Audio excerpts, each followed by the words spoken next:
dodgeball. This guy is hotter than fish grease here.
Man, I have been talking shit this whole time. Shout out to Joseph. Shout out to Jason. Jesus, that's crazy. I don't know why my mic keeps doing that. Sometimes it'll mute itself. I don't know if it's trying to level the background music. So let's start all the way over. I hate it when that happens. I came in talking, I was fine, and then it went to something else. This is crazy. So what was the last thing y'all heard? If Joseph's still in here, brother, if you can let me know the last thing you heard.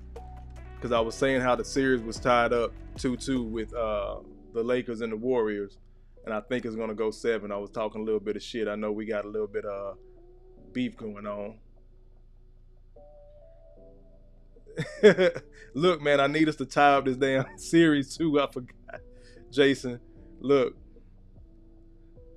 Now I knew I was beefing with 2 people. That's why I kind of got y'all confused before. I thought Joseph was in Florida, but I know the 2 J's. So Jason's pulling for the Heat. That's why I got confused before Joseph. And Joseph is going for the Warriors, and those are my 2 teams that they're facing against, the Lakers and the Knicks. But I'm gonna keep an eye on that microphone. I appreciate the heads up. I don't know what happened. But yeah, tonight I was saying the thumbnail, Eboni K. Williams, was she right? And if you believe she was right, are you one of Kevin Samuels' detractors? Did you give him smoke for the things he said? Because it sounds like, it's aligning, right? Oh, we need black men to do better. We need you to step your game up, X, Y, Z. But then my pushback here, this is why I say she wasn't right. And we're going to look at the numbers. We're talking the average day-to-day brother that's doing so poorly. But in comparison to the country, we're really not that far behind, brothers.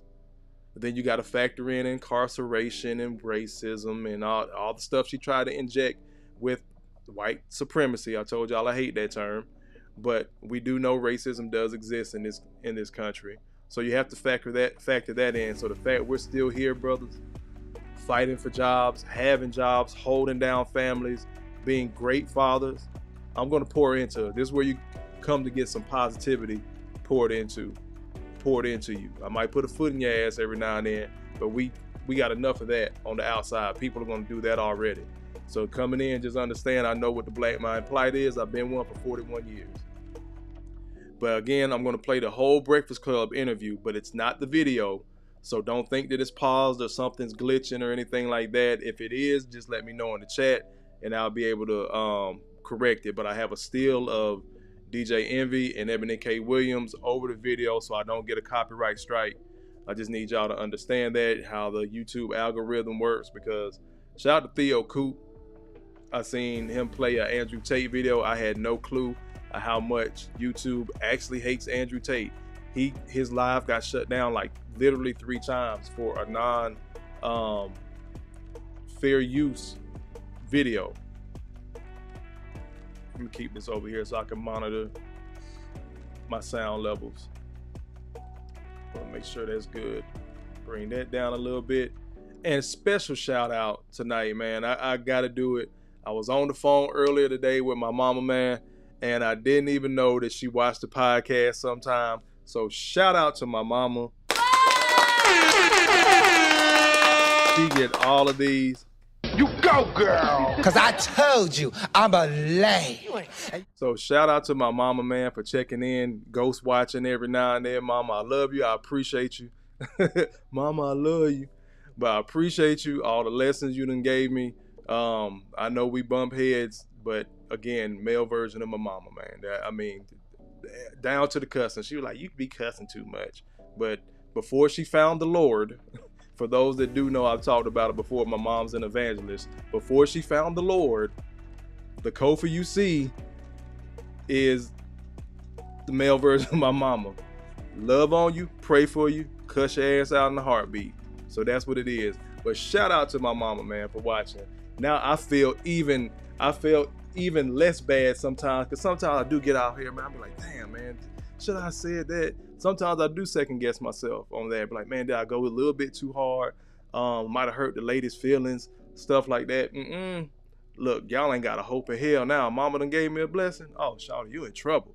And she was like, I know a lot of people don't like it because a lot of folks don't want to hear the truth, but you do need to stop that cussing though. That's the only drawback she had, was my mouth. So y'all in trouble, shawty. Mama done gave me a pass. Appreciate you, Jason. He also says shout out to the great fathers. So now that we've done all the preliminary stuff, man, we're gonna get into this content. I'm gonna go ahead and start this video, and we're gonna break it down. Early in the morning. The Breakfast Club.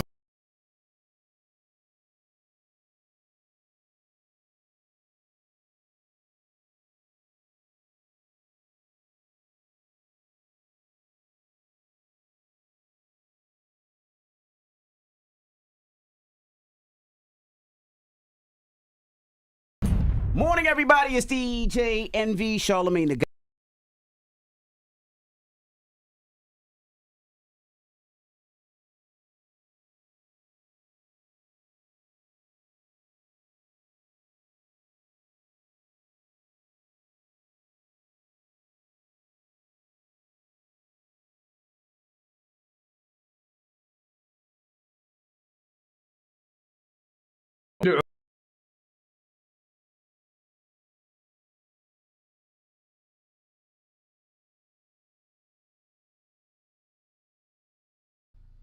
There. It did it again. I'm trying to let it play. I don't know what setting it has. Of course, this froze again. So y'all got to give me a quick second. Change this overlay. This is so annoying. It just played. Y'all heard it playing, and then it stopped because of the hate. So 2 things got to happen. Be patient with me while I drop the video again, and I got to drop that overlay before I even start playing the video. Hopefully it doesn't give me a strike. Struggle streaming. Might keep going out. Oh, the hate is real. There we go. Let me find this video. and something told me to keep the video up. All right, so boom, gonna do that. X out of that. Bring that up. Wake that ass. Pause. Come back. Y'all see the work that we got to do as content creators, bro. I did not know this when I first got on, but shit, I'm learning now. Learning on the fly with you all.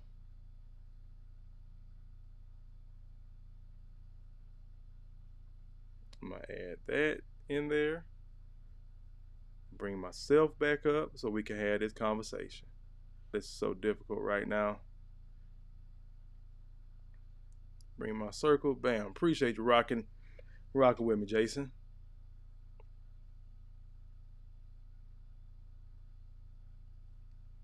All right. In the morning. The Breakfast Club. Here we go. Morning, everybody. It's DJ Drop a one if NV, you can hear Charlemagne me. the God. We are the Breakfast Club. We got our guest co-host from Horrible Decisions, Wheezy and Mandy B here, who's been a lot of sex talk earlier today, but you know. And just so y'all know, off air, Envy in here lying, y'all, but I ain't gonna call him out. What, he like pee? No, I mean, he was a culprit. He was involved in an activity that he ain't shared with everybody. You was part of that activity, No, Charlemagne. I was not. I had nothing to do with you and Charlemagne Ebony. part of that Anyway, activity. we got a special guest in the building Yes, as we have a well. special guest in the building. Okay. Eboni K. Williams is here. Eboni K. Williams. Good morning, Breakfast Club fam. Good morning, Horrible Decisions family. Hello, fam. This is like a family reunion up in this piece. It right? really is. I feel like we about to start fighting, so let's just say we love each other now. I actually feel bad. I actually feel bad, and I'm gonna tell you why I feel bad, because I did two things this week that I normally don't do. Number one, if somebody I know got something going on social media, we should have spoke to them I appreciate that. and not about them. You know what I mean? And Ebony is our people, so I feel like we should have probably spoke to her. You know, reached out to her like we always do for everything else.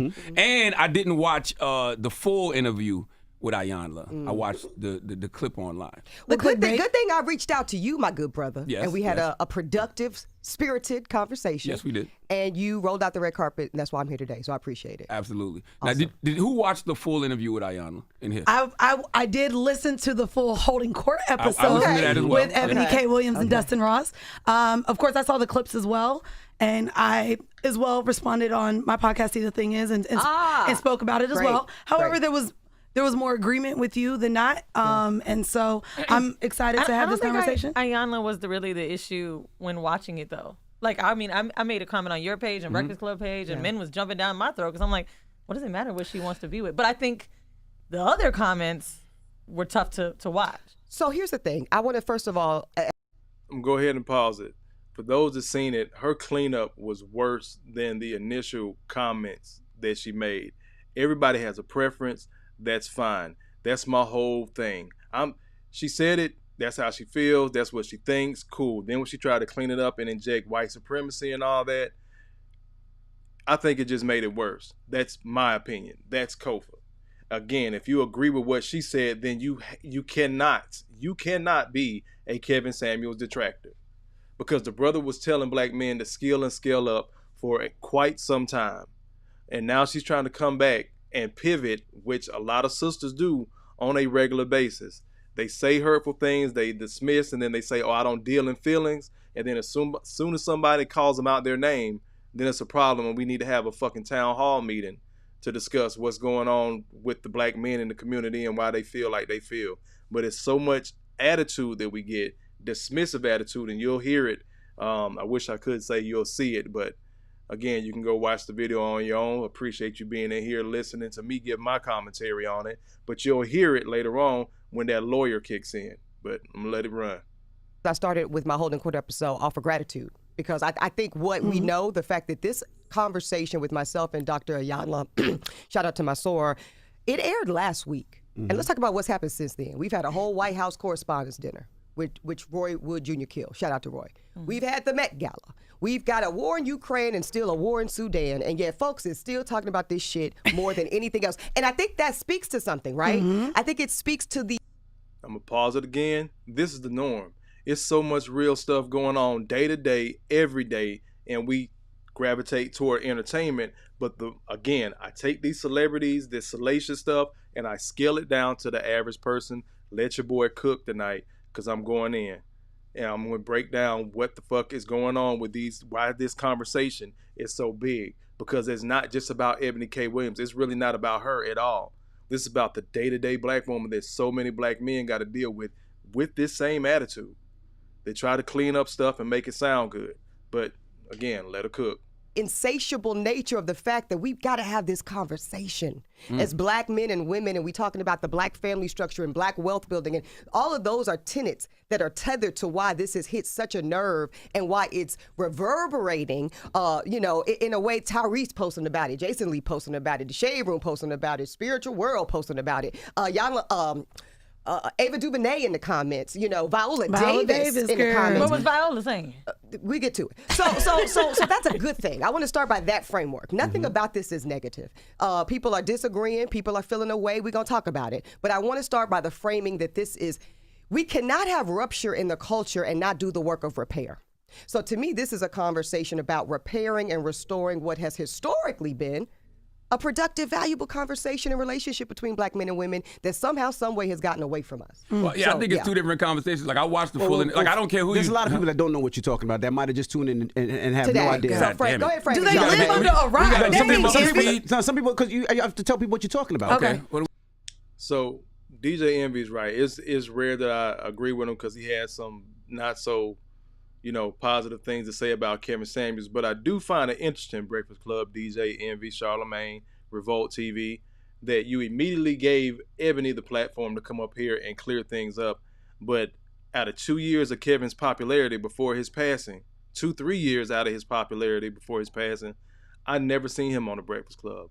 Maybe I missed that episode, but I'm a big fan of the brother, so I highly doubt I missed it. But let's continue. So it's come from comments that, because I don't want to misconstrue, because we only had a small piece of your conversation with Ayanna. Sure. So during your Ayanna conversation, she asked you if you would date a bus driver. So let me back up for 1 second and be correct. I invited Ayanna on my G.R.O.W.T.H show. That G.R.O.W.T.H show airs on Byron Allen's network. The G.R.O.W.T.H airs every night at 6. Let's first of all start with this. Whole shit is y'all's fault. Because it always is. It always is. It always this is. whole shit is y'all's fault here at the Breakfast Club. No, love y'all. Y'all had Ayanna on. And Ayanna made a statement on the Breakfast Club morning show, and she said that a lot of young black ladies out here are men in skirts. Which you agreed with. Which I found very provocative. Did I not call you that day? And I said, oh, this is spicy. I would love to participate in this conversation. And then you do what you always do, and you went radio silent. That's cool. So then I invited her. And everybody that knows Charlamagne and is a loving relationship with Charlamagne know that's the shit he pulled. It's cool. I never take it personal. So it's cool. It's always love for 7 years. So then I said to my team, I said, reach out to Ayanna. Let's book her. Let's bring her on the grill because I want to have the conversation and probably more productively, right, y'all? Black woman to black woman. Yep. Let's talk to each other. And also generation to generation. Let's talk to each other. Yeah, because she old. Yeah. Sorry. Jesus I was going to say you season. should hope to get to that age. That's it. Oh, no, of course. We know what the alternative is. I want to age. I want to age. Amen. Gracefully, beautifully. Okay, so Ayanna comes on, and I say, this is the framing I say to Dr. Von Zahn, to Ayanna. I say, sis, doctor, soror, talk to me about what you would recommend black women do in terms of our posture and positioning. When you're right, I am showing up in a posture of building, providing, and protecting my own self. I'm showing up in masculine energy, as you would call it. Yep. I'm conceding your point. But tell me how you would guide me to not do so when, I'll be honest, I don't really feel like I can trust that if I don't do it, that there's going to be adequate, keyword there, adequate, provision and protection if I don't do it. Which is how you said it. That's exactly how I said it, right? And she said, beloved, would you date a bus driver? And then the clip goes. And then I did stare into the abyss because I was. Again, in that clip with Ayanna, she starts, like she said, she stares into the abyss. She gives the resting B face. And the reason why Ayanna asked that, Dr. Van Zandt, auntie, the reason why she asked that, because again, the day-to-day woman isn't thinking of, or the elite woman. Let's call Eboni elite. Let's let her have her title as an attorney and being on TV and all that jazz, right? And because there's so many other women that are in their head, in their lady brain, they're thinking they're doing that, but they're not. But let her have her space. Ayanna also went on to say, I would date a bus driver if he loved his mama, he had integrity, she started listing characteristics. The focus became the bus driver because the bus driver just became the face of the average guy. So it became his character quickly because she was saying if he owns it, he owns it, he owns it. It really didn't matter what his character was because it just boiled down to ownership. And as black men have gone on, now it's, hey, you need to go to school and you need to own something. Character be damned, pretty much. That's the first premise that so many women look at. And then character is second.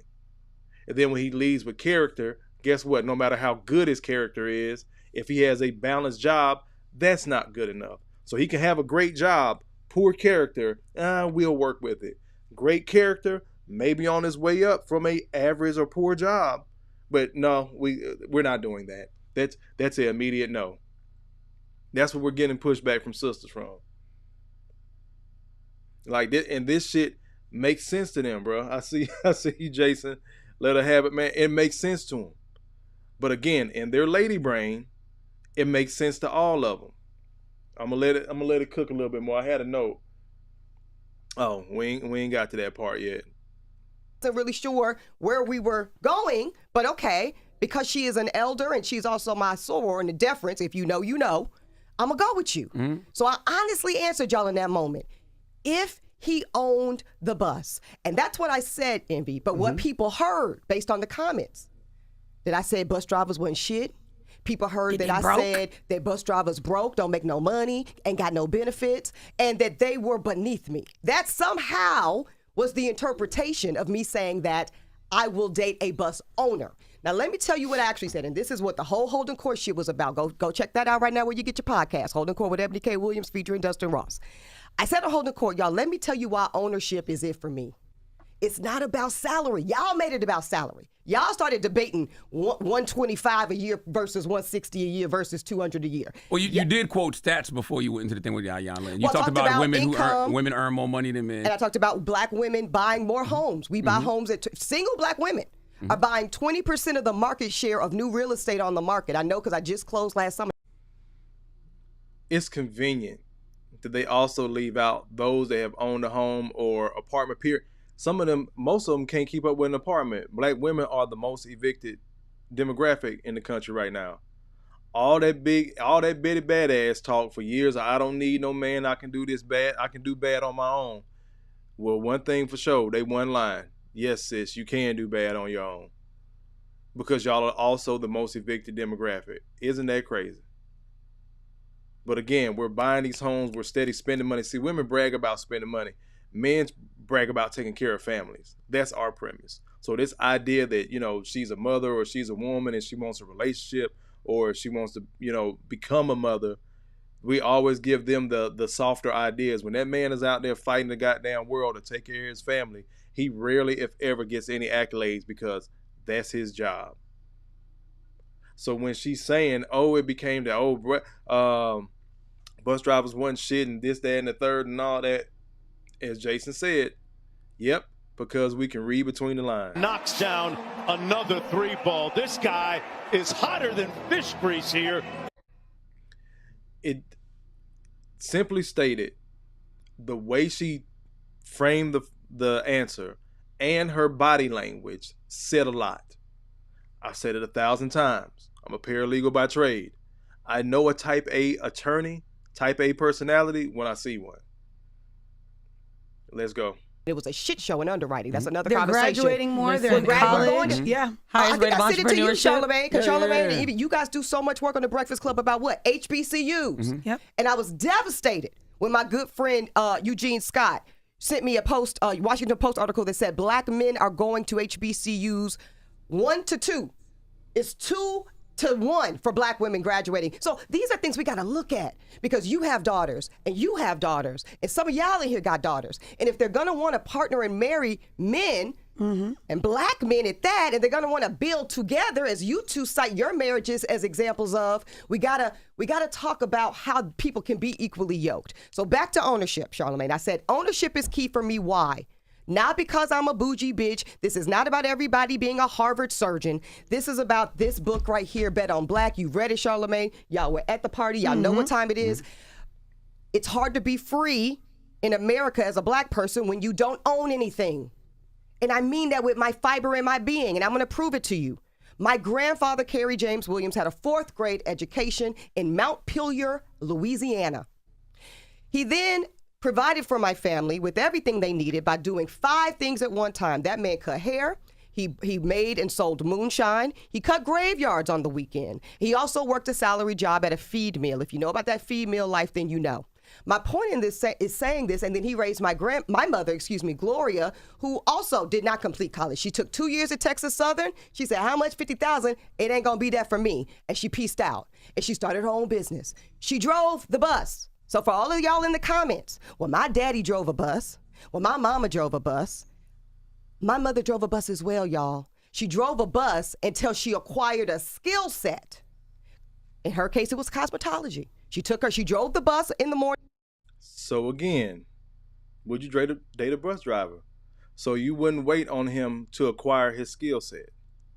Again, there's that reading between the lines again. And if her answer is no, her answer is no. That's fine. Keep the same energy for men. That's where I'm going. I got some KS videos to play as well, but I do want to get through this interview. But one of the things that she said was about black men going to HBCUs, you know, women going 2 to 1 for the men. They're going, you know, for every 2 women, basically 1 man is going. But then I did a little bit of research, man, just a little quick Googling. How many women are going into, and I didn't break it down by race, but how many women are going into construction? 90% of construction workers are men. Anybody that knows a construction worker knows it's dangerous and hard work, but them cats make good money. Matter of fact, met a black female construction worker. She drives the dump trucks. Met her some months ago. She making well over 100. But 90% of that field are men. I didn't break it down by race. Just again, a little quick look, because everybody's so hell-bent still in 2023, when we know the scam of college education and student loans and everything else. When we have the information, no matter how much facts, data, statistics has come out, TED Talks and seminars have been talking about how a degree isn't a guarantee to this, isn't a guarantee to that. But yet and still, we're sad that black men aren't going to college at the same rate as black women or more. But black women aren't going into the workplace doing these dangerous jobs, getting well paid as many black men are. But that's never the pushback. Again, reading between the lines, shout out to Jason, we're not stupid. Reading between the lines, what you're telling me is you're less concerned about the money and you're more concerned about the lifestyle. More on that to come in one of KS videos. They're going to be short and sweet and to the point.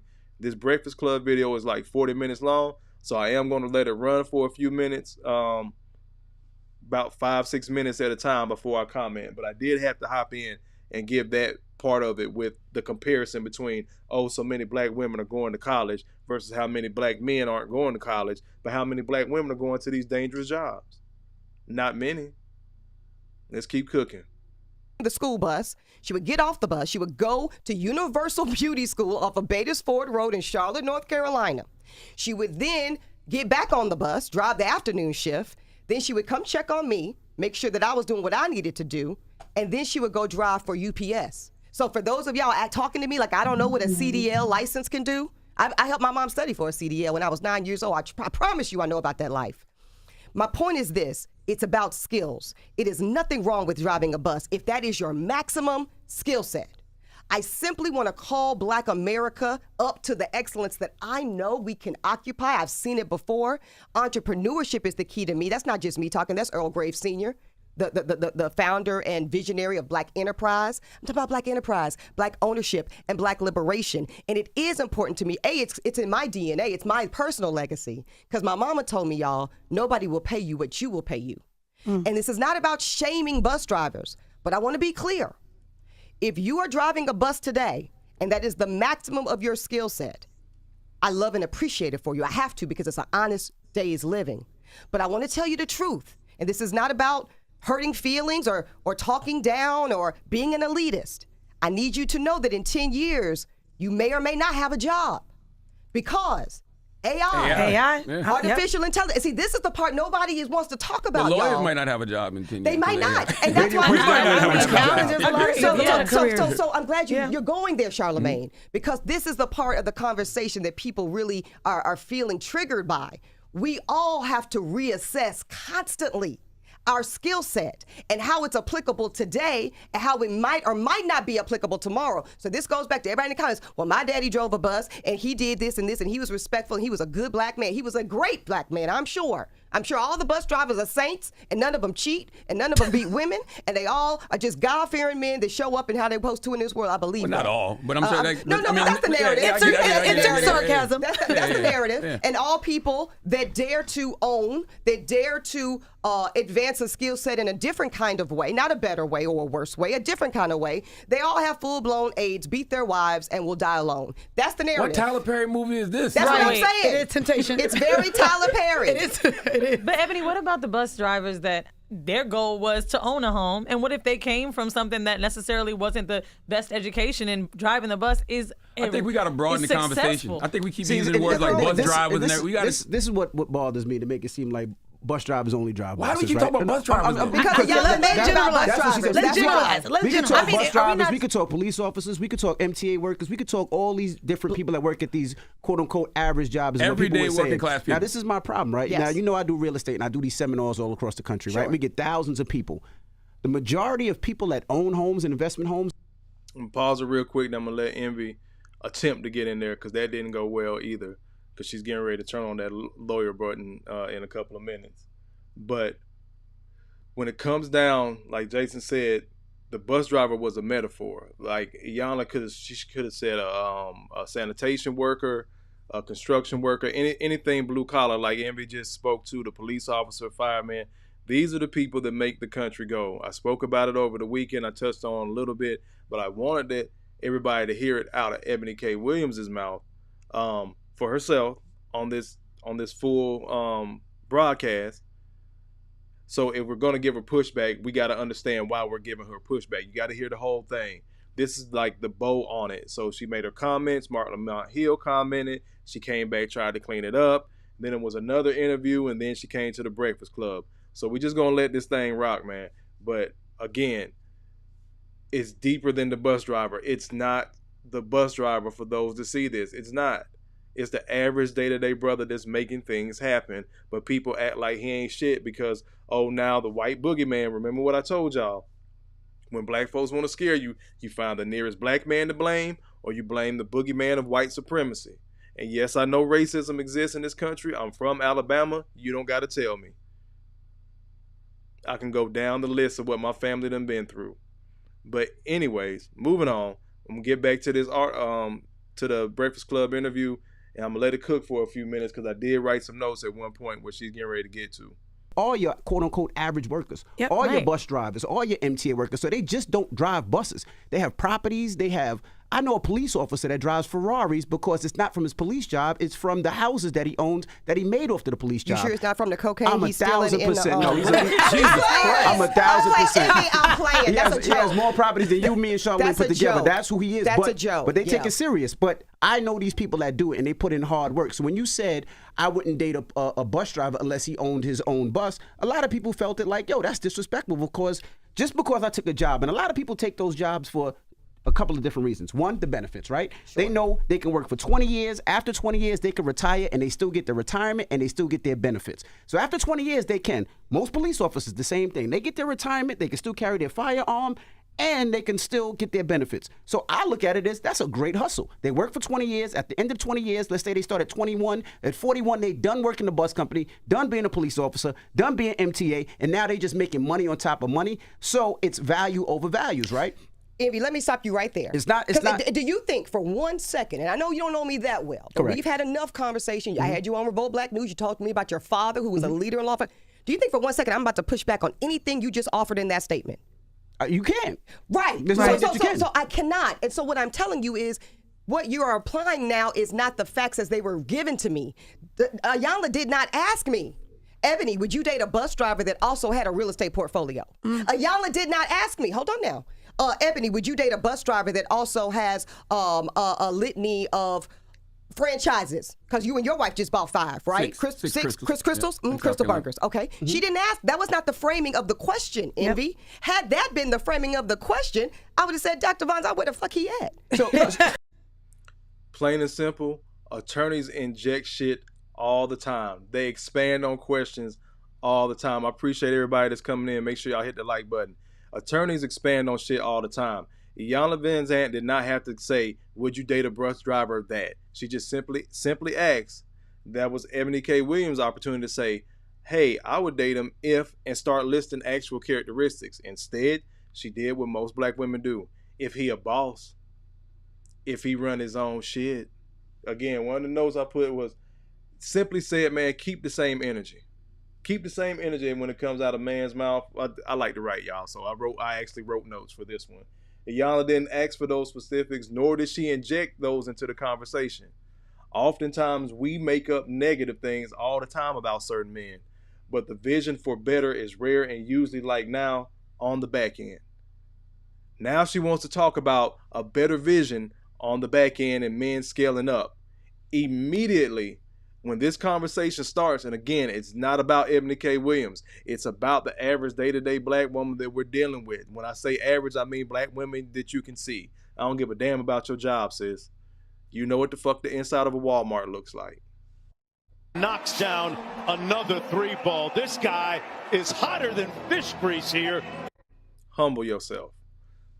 But we often want to we add on negative stuff to black men all the time.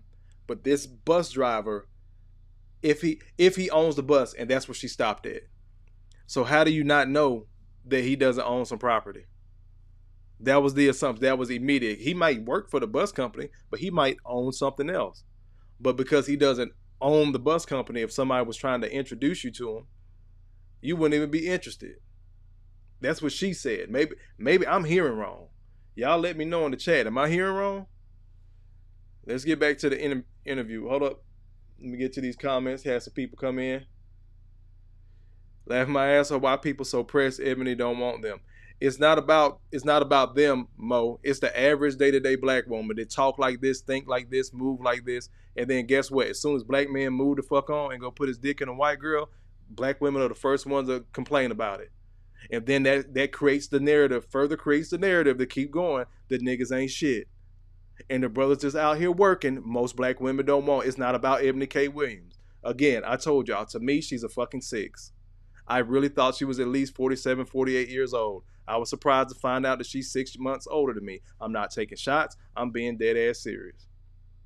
Because all she got to do is whip out her purse. Compared to my goddamn wallet, she killing me. So let's just call facts facts. It is not about why she don't want them. It's deeper than that. Because other black women, again, I use Shawty at the bank. If she's a fucking bank teller, in her mind, in her lady brain, she thinks she's in Eboni K. Williams' position on TV running shit. This is what we deal with all the time. You can't tell black women shit about their career. Again, when Kevin Samuels was having these discussions with black women, y'all went the fuck off. It's been a year and y'all still dancing on this man's grave. Still dancing on this man's grave. But a black woman come out, as much pushback as she got, she also gets the support in those questions, Mo. Why everybody so mad about what she said? Why the fuck was everybody so mad about Kevin Samuels? We're getting to that in a minute for those that's coming in. I got some Kevin Samuels clips, but I did want to cook on this Breakfast Club interview. Let me get over to the Brian in here, Smoke and Talk, Baltimore in the building. Appreciate you being in here, brother. Oh, I forgot. Mo, here you go. You go, girl. I appreciate you being in here too, sis. But I love the conversation. I love the questions because I love having the conversation, but I do get frustrated sometimes at what I feel is disingenuous kind of times because guess what? If a woman says it, it's okay. A man says it, we got to crucify him. Exactly what Jason said. It's bigger than her. Because guess what? That average day-to-day brother, he gets skipped over. Then later on, you want to come back with 2-3 kids, talking about now you want his pension to pay for you and 2 or 3 other of those kids. But when he was trying to be your man and actually make those babies with you, Guess what? You didn't want that.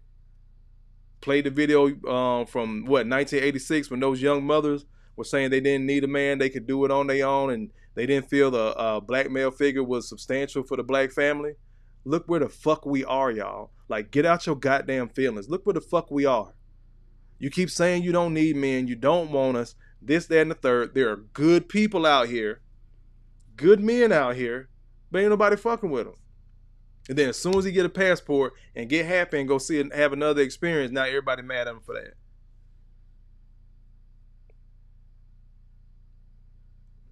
Mo says they were mad because they wanted Kevin Samuels' validation. I don't know why. When it's a brother that was already out there that loved him and she wasn't fucking with him. People are very simple and ego-driven, and that's across the board. That's men and women. However, the dudes that usually aren't ego-driven like that, he just hold his head down, go to work, put nose to the grindstone. I'm not talking about head down as in being ashamed. He focused. He knocking out his stuff. A lot of times sisters don't want him. They know that other women don't want him either. So when she says, oh, if push come to shove, then she'll settle, she thinks she could pull that dude off the back burner. Niggas is tired of that. I said I was gonna stop trying to say niggas, but I'm one of the brothers that's tired of that. Let's get back to this. So to date a man, you have to come with a resume to say all the properties that I own, or do you get to know that man and see what he's about? But see, that's semantics now. But now it's semantics. Here's the thing. Y'all didn't listen to the whole Ayanla interview. Go ahead, Sean. Ebony actually agreed with Ayanla. That's what's confusing me. Well, because you actually agreed with Ayanla when she talked about, you should be open to dating a bus driver. You can build with a bus driver. You actually agreed with that. So that's what confusing me. You agreed with Ayanla, then also conflated more and said, a loving man, someone that loves what they does. There was a whole lot of other things. So she agreed that, of course, I want a loving man. I want a man that's passionate. I want a man with a plan. All the other things that came after the bus driver is what Ebony agreed to. Yeah, so I say, why let the G.R.O.W.T.H put out a clip that is more salacious and out of context when you actually did agree with Ayanla? Well, I'm not going to throw the G.R.O.W.T.H under the bus. See what I did there? But what I am going to do, is say that we know the business that we are in. So you said something, Charlamagne, on the show yesterday. We're entertainers, and we have to not over index for our. Okay, so I want to be clear. My beloved, I'm actually not an entertainer. I'm not. I'm an educator. I'm an advocate. I happen to use the form of television, radio, and podcasting to do my work. See, we can't conflate platform with purpose. So why did the G.R.O.W.T.H and the brilliant, talented team of journalists over there decide to use the bus driver clip, which is sensational and controversial? Because let's be honest, the G.R.O.W.T.H is not getting the eyeballs the Breakfast Club is getting. Revolt Black News is not getting the eyeballs the Breakfast Club is getting, or The View is getting, or The Talk used to get. Because the nature of not just black culture, of American culture, is entertainment first. So when you start doing the work of educating around where artificial intelligence is taking the culture, where you start doing the work about where criminal justice reform, how this summer, the U.S. Supreme Court, y'all, affirmative action, as we all know it, that shit is gone. Know that. But no one is going. Black men don't have shit to worry about with no goddamn affirmative action. That aided white women more, because guess what? Being a woman became a minority. So as a black woman, you're a double minority. So if it helped anybody in the black community, it wasn't black men. So who did it help? I know we got 17 different genders going on now, but who did it help? I had to inject that. To watch in the volume that we need to have the impact that I seek as a teacher in this world, Charlamagne, if we don't put out that clickbait. That's the reality. So it was to bring attention to a larger conversation. And guess what? What we know, because we all sitting here today talking about this shit a week later, is it worked. It worked. But then you came back and the next day. You see it worked, I did good. Kevin Samuels talked about black men getting better for years. Nobody gave a damn until he called a fat black woman a fat black woman. Then all hell broke loose. Then more brothers started talking. Matter of fact, it was brothers talking about this shit well before. I think she's going to get to the point where she's talking about black people being a permanent underclass. Dr. Claude Anderson been speaking about that since the 70s, 80s. But again, because we're so ingrained as a community to not listen to black men that aren't saying something popular. See, you'll listen to a preacher because it sounds good. a preacher, a politician, and a pimp. That's who black people listen to. Black women in particular. Get mad if you want to. We see it every damn Sunday. Church house packed to the rafters with nothing but black women. They'll get in there and quote scriptures and say, pastor said, my pastor, don't talk about my pastor. One man, further proving the point, multiple women will deal with one man. Those women in there, whether they got a boyfriend, a situationship, a husband, they'll listen to that one man on Sunday, won't listen to their husband, boyfriend, significant other for the rest of the damn week. Because you don't run me. Let me get back to it.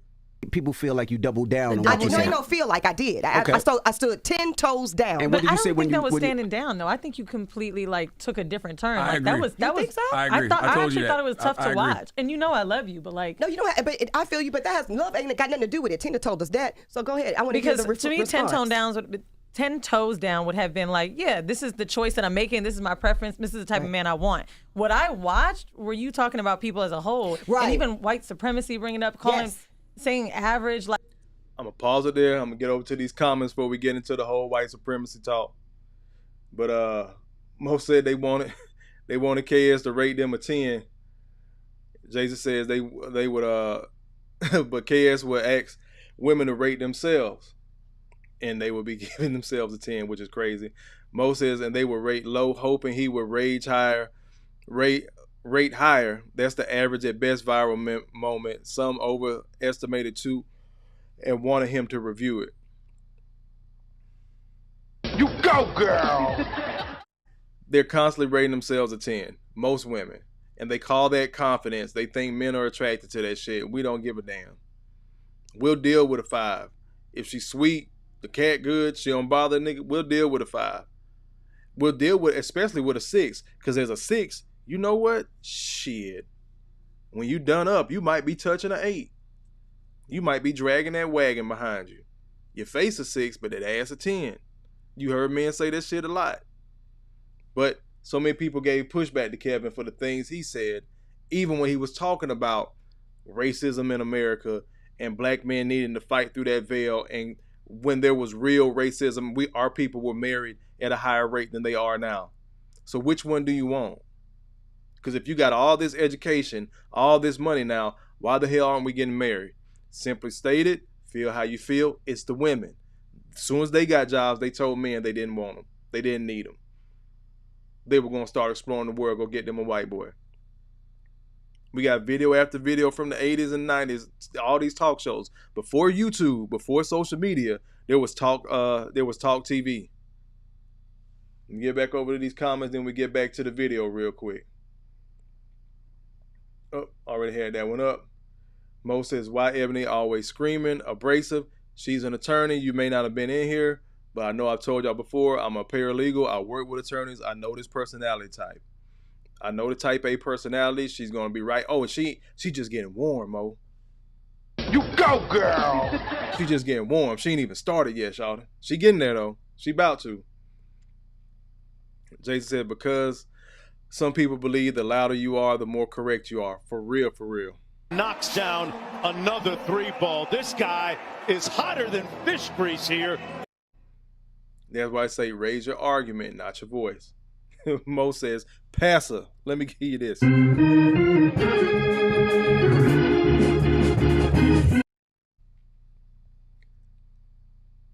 Here we go.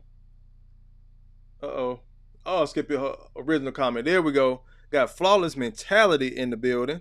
Knocks down You get another that, brother? 3-ball. This guy is hotter than fish grease here. Man down. Mama, there goes that man. Appreciate you, brother Flawless, for being in here. Let me bring the comment back up because it might go away while I was giving you your sound bites. There we go. Super to the God Kofa, my brother, excellence from another mother fam. Gods and beautiful goddesses of the G.R.O.W.T.H family. Yes, sir. I like that. G.R.O.W.T.H family. We might start running with that. Flawless mentality. I appreciate you. Says all facts. Mo says slavery ruined it all. Black men and women will be fighting forever. No hope. I'm trying to hold out the hope. I believe in it, but it's going to be some major adjustments that got to get made, Mo. And one of those major adjustments, we really going to have to visit actual proper execution of polygamy. We're gonna have to entertain it. We can do everything else. We can talk about AI taking jobs and all that. We're gonna have to entertain something that has worked. Mo says hello. All right, let's get back to it because now Ebony finna go attorney. Like to me, it felt like almost attack on the working class and the people that were in them comments more than it was the man you're looking for. So let's address it, Weezy. I'm glad you brought that up because that is the turn that I took. So at this point, who gives a fuck about who Eboni K. Williams is dating? Let's throw that over to the side because it's irrelevant. That's your preference. And I agree. And who gives a fuck, right? So now let's talk about my real work in this world.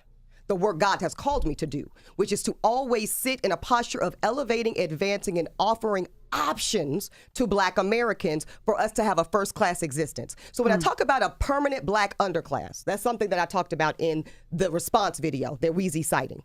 A lot of people felt a way about that. What the fuck does she mean, a permanent Black underclass? What I mean is the data. So I sent Charlamagne a bar graph from the U.S. Census yesterday, and it listed about 15 different global identity. So again, you got to zoom out for this. This is not about Black folks and white folks in America. This is global. At the top of that, y'all, this is earnings.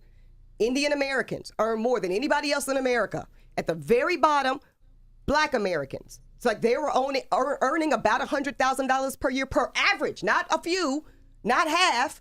100% of their average is 100,000 plus. We were down here at around 28,000, 30,000. Okay. Where are white people? In the middle, Weezy. They weren't up here. So that's why I have a personal problem with a lot of the culture saying that we should not have to be excellent. We talked about this, Charlamagne, yesterday on the phone. We should get to be basically as mediocre, as average as white Americans. For me, that's a no. I'm going to tell you why. I travel the world. Y'all all travel the world. Y'all are global citizens, and we're blessed and privileged to do so. I got news for y'all. White mediocrity is depreciating fast. So I'm not going to hold white mediocrity, white subpar, white averageness as a standard for the generation of Black children we're raising today. Well, what does America do without the working class? First of all, it's not about not having a working class. It's saying that why do Black people, I'm so glad you asked this, why do Black people disproportionately occupy it? Now, you made a very good point yesterday, Charlamagne, talking about essential workers, okay?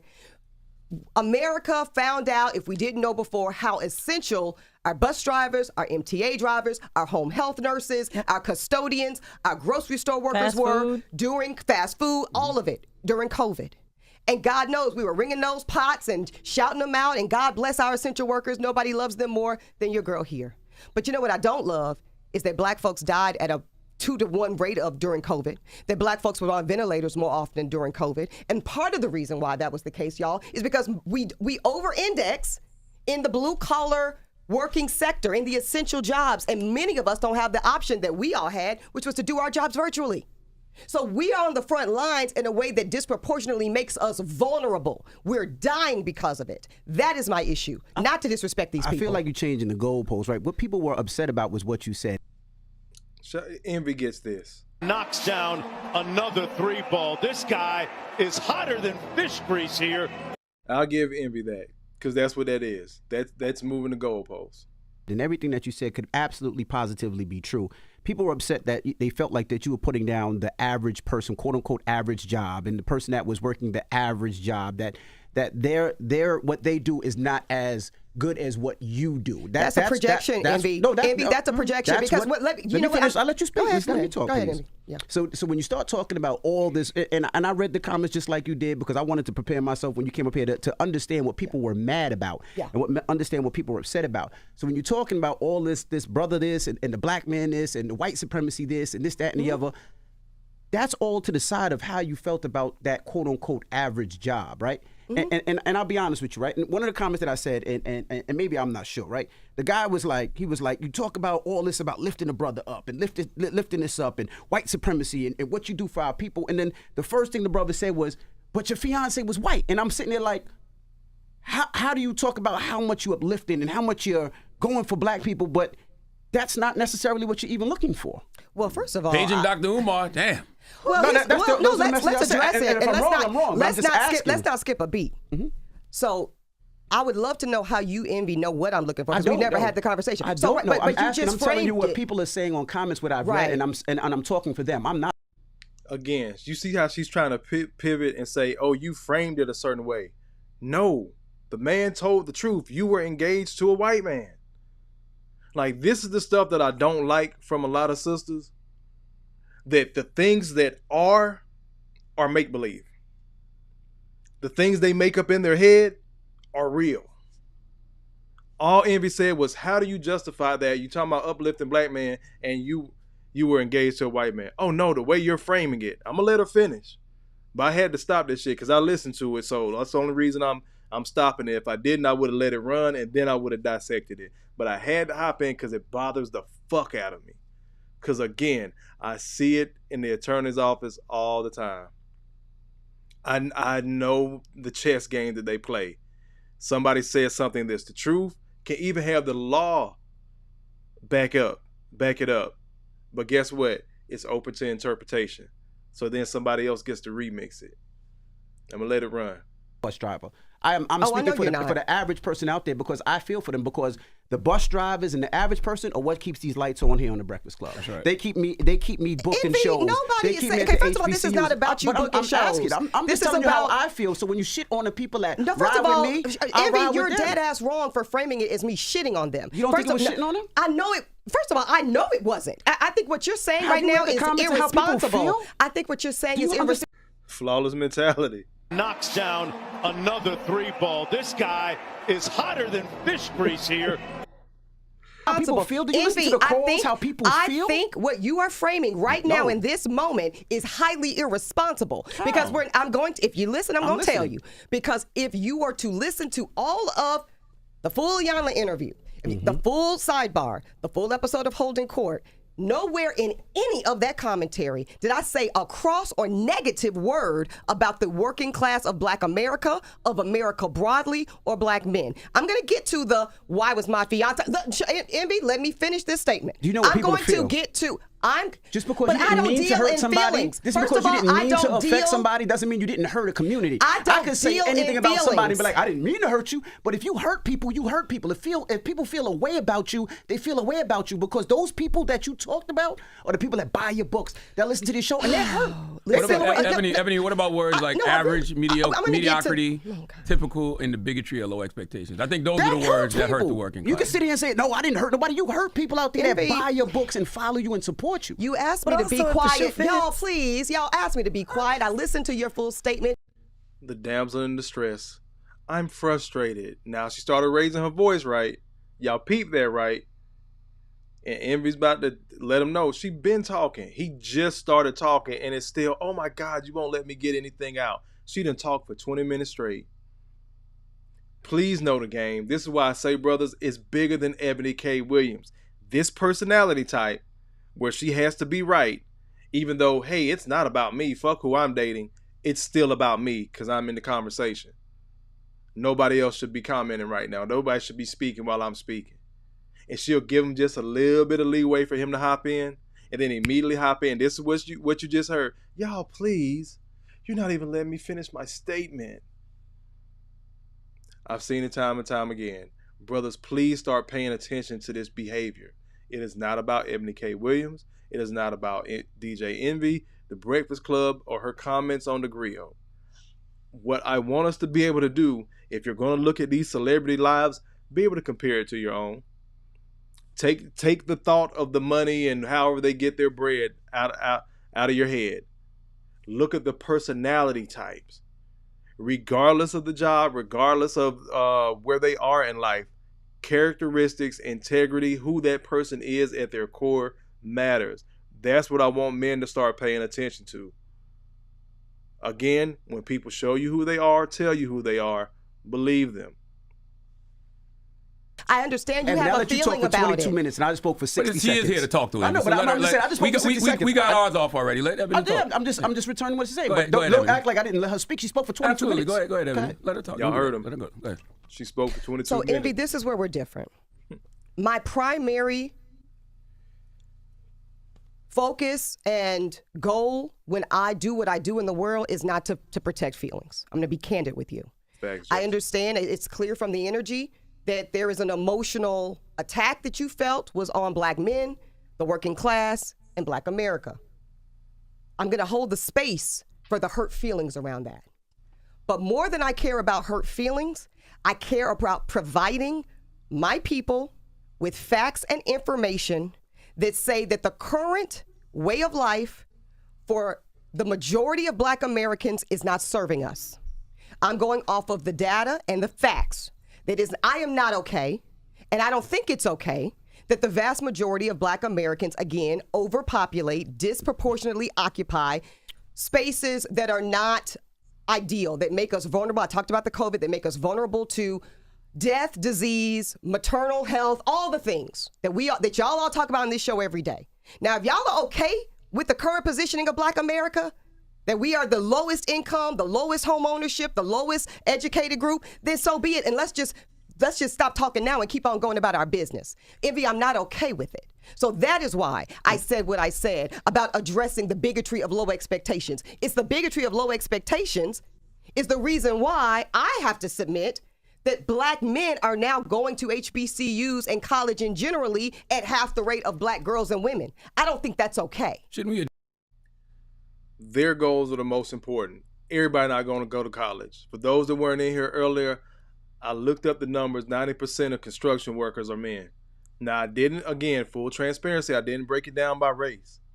But I know there's some Black men in there. I'm quite sure it's not a slew of Black women running to the construction site. Being in spaces like here in Atlanta, of course, I can look around and see Black construction workers all the time. But again, because it's important to the women, the men need to be flocking to college. Everybody's not going to go. But it's interesting. You won't deal with a guy that's going to college on his way to come up because he doesn't own something. He's not a boss. But y'all will fuck with dudes that are uneducated, truly uneducated. We've been hearing this argument all the time. This is why I don't adhere to this bullshit when the women come back and be like, oh, I want to uplift my people. I'm trying to pour into Black men to do better. They deal with brothers that are uneducated all the time. Felons and the like. Just men of poor character. We see this across the board. I've seen brothers that work in corporate America, straight lace, suit and tie, literally hated women. The shit that y'all try to project onto Kevin Samuels was literally what I've seen in some brothers in these corporate spaces because he used to beat his wife. But guess what? He had money. So it was damn near okay for the woman. She dealt with it. As long as we hear women talk fly all the time about how, well, I knew he wasn't shit. I knew he was crazy, but I mean, at least he wasn't born. Boredom, and when they want to inject it, Black men being behind. But we see the type of men that they're often with. We see the type of Black men that a lot of sisters are with a lot of times. I'm going to go ahead and slide over to some of these comments. Flawless Mentality said she's scratching her fake nuts right now. Jason said Dr. Umar pointed that out. She puts down brothers to justify being with the big bad boogeyman, white supremacy. Yep, that's exactly what I call it, Jason. And this one. Knocks down another three ball. This guy is hotter than fish grease here. That sigh spoke volumes. Oh my God, I can't believe you guys are challenging me.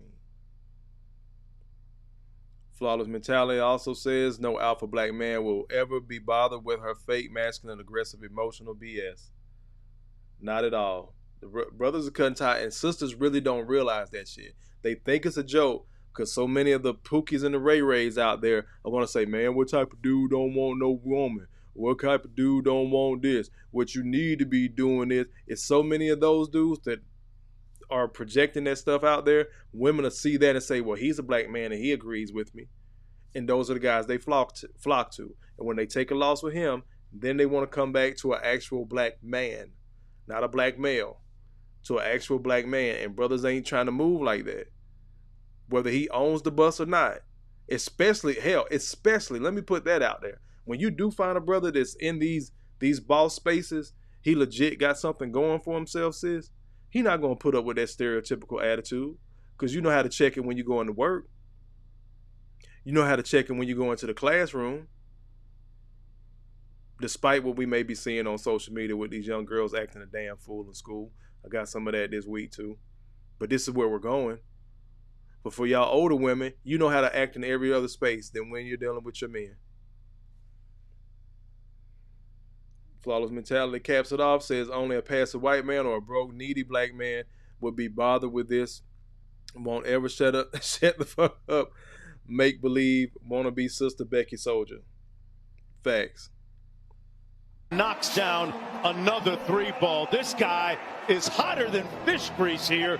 Let's get back to the video. It's the system that put us in these We positions. are addressing the system, but first we have to name it, Charlemagne. See, that's where people's feelings are getting hurt, is the fact that I am naming it. I am saying that it is not okay to bring C's and D's through to your home and then expect to go on to higher education and acquire a higher skill set. And when you say that, that is hurtful to people, Envy. I'm acknowledging the pain.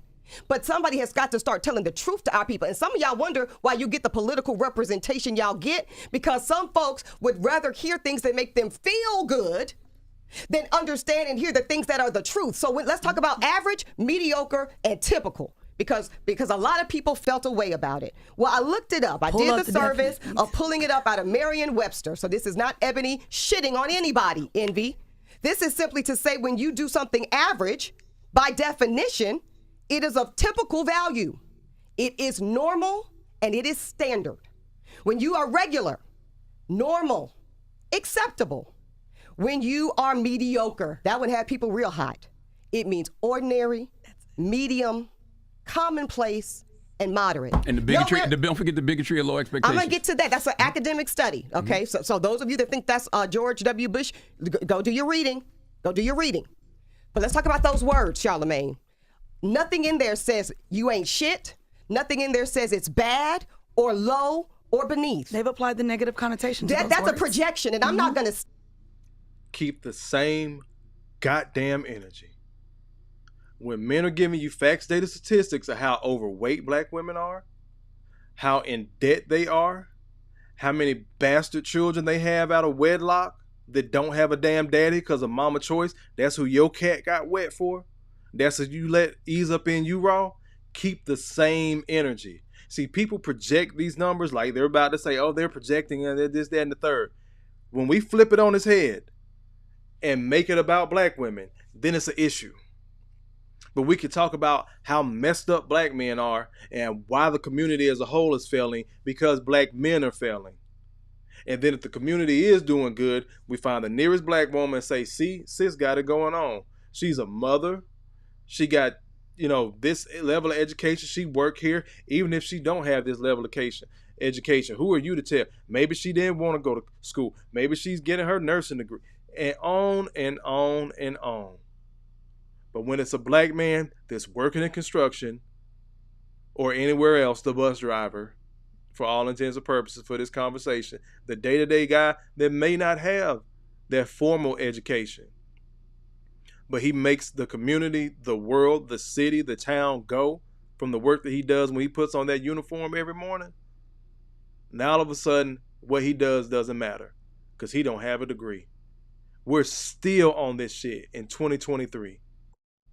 But I told y'all it was coming.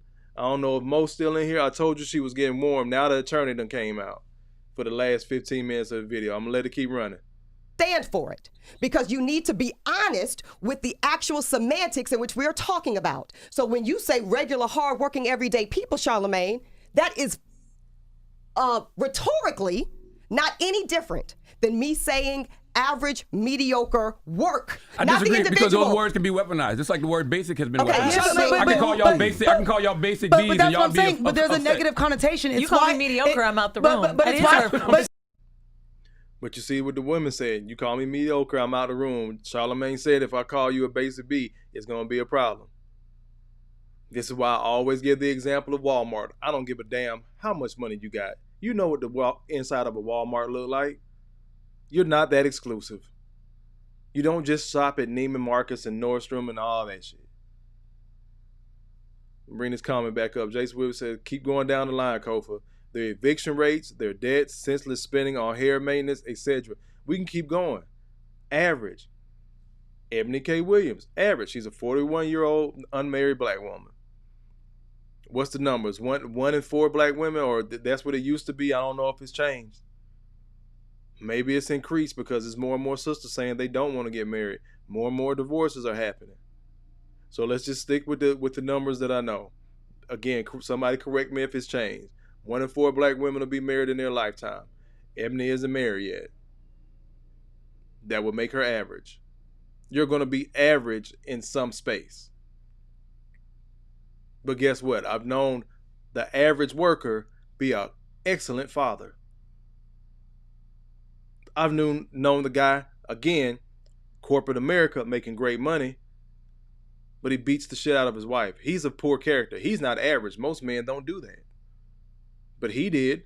But people overlook it because, oh my God, I can't believe it. His life is this and this and that. I can't believe him. Not him.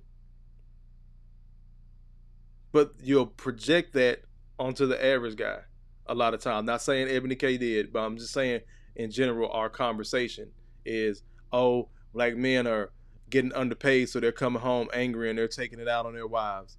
That was possibly true back in the day. I don't know. Possibly.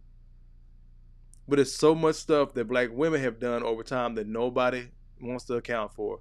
Chief among them, granddaddy raised a lot of kids that weren't his.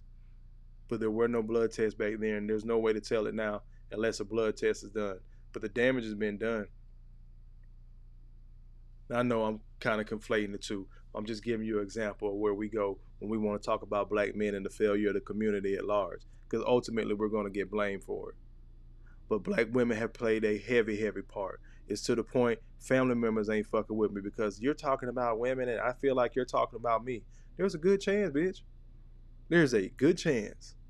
Because guess what? All I did was describe a certain type. You know if you do that shit. You know if that's the way you act. You know if you have multiple kids from multiple men. You know. Let's get back to the video. Well, the audio.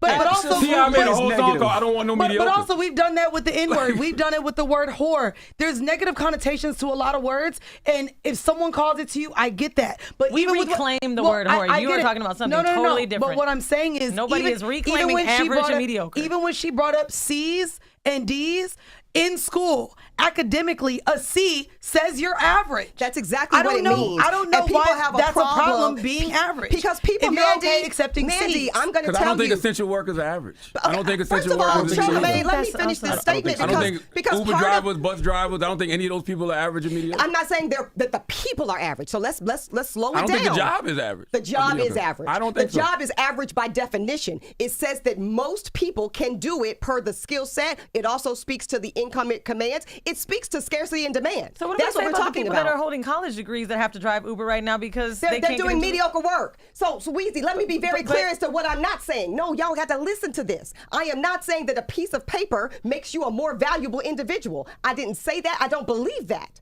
I prove it to you. I let a lawyer go because when I was ready to go, where I was trying to go and vacation with him, sir, your particular way of practicing law did not allow provision and protection. But I think what's the real question is, if C's and D's aren't good enough, and you're saying that Do a you higher think C's and education, D's are good enough? what I'm saying is, you're saying a higher education also doesn't mean that. Then what do they have to do to be excellent? Because exceptional. I'm someone who did have C's, B's, A's. I own 3 businesses. I'm sitting here with all y'all, and shit, we all make 7 figures. Maybe I'm on the lower end of this as a mediocre person. It's like. You don't know what I make. I don't make that kind of money. I mean, why are you lying? He probably makes 8. Listen, you couldn't tell him about Weezy. But Weezy, did you hear my story about my mother? Weezy, she doesn't have a college degree. My grandfather didn't, but she never did it. I did hear about your mom. Right, so she's not mediocre, but when she drove that bus, she was doing mediocre work. We can call her up and she'll say that. And that it's the framing. But what do they have to do to surpass it then for you? You have to do something, not for me. But by This your is for the standards, culture. because if Charlamagne is saying it's not mediocre or average, and the people listening feel like they're not, by your I That's just a good want question, people to Eboni. stand on it. Like, I want people to stand on it. If you are a person, and we're talking about Black America, and you feel as if you have maxed out your skill set, whether it's in the classroom or when you wake up in the morning and do whatever it is that you do, then God bless you, and I support and love you.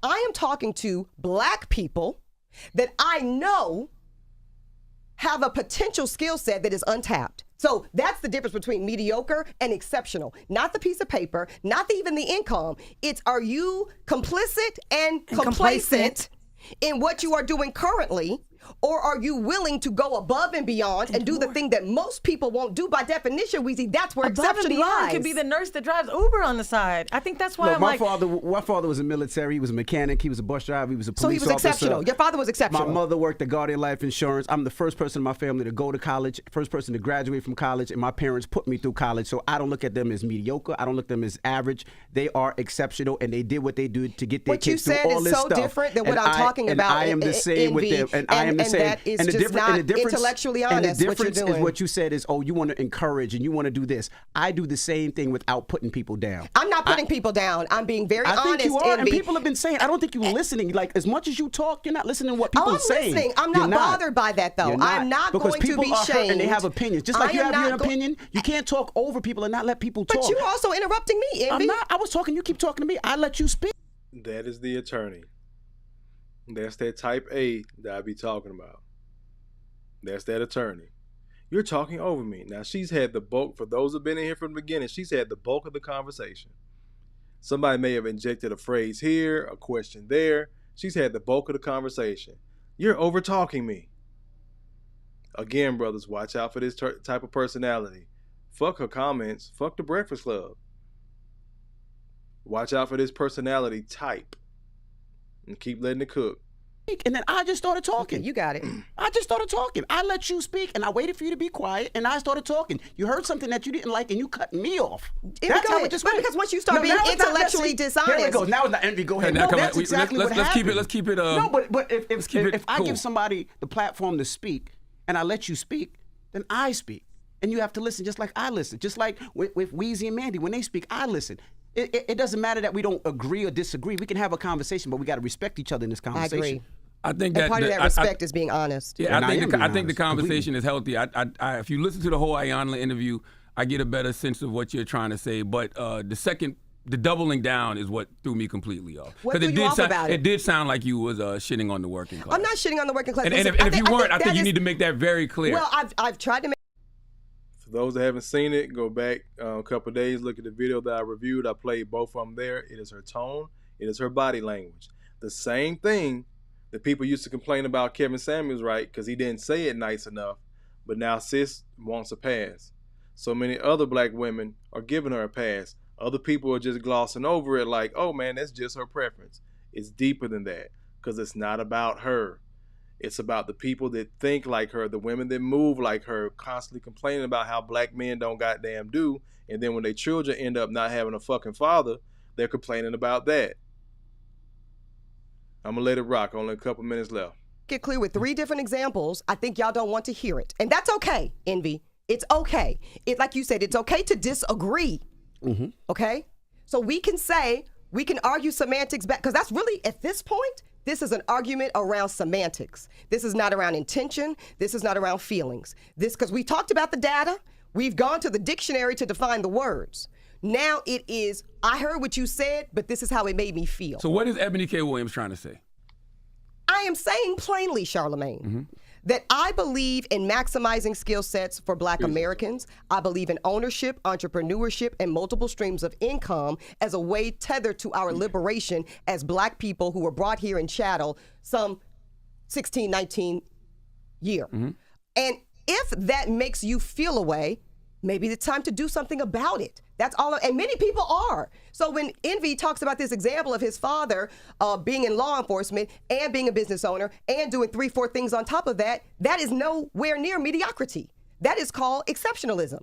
That is called a Black man availing himself to his highest calling and skill set. He talks about his mother and what she did. That is not mediocrity. By the way, there's nothing wrong with mediocrity. By definition, it's not bad nor good, it's mediocre. It is typical and it is regular. But if you are looking for me, if anybody is looking for me to put out a permission slip for people that look like me and come from where I come from, which is the diaspora, around average is good enough, medium is okay, just do enough to get by, no, I'm not going to make that soft place for you to land. Well, to Weezy's question, what is exceptional then? It's very simple. Y'all keep acting like it's hard. Anything that goes above your minimum skill set. That's it. Whatever that is for you, that might be driving the Uber. Like I said, when my mother was driving the Charlotte-Mecklenburg school bus and working for UPS at night and putting herself through beauty school, all in a means to advance her skill set so she could go do finger waves for 7 hours, and then when she realized, okay, I have a skill set on top of that, shout out to finger waves,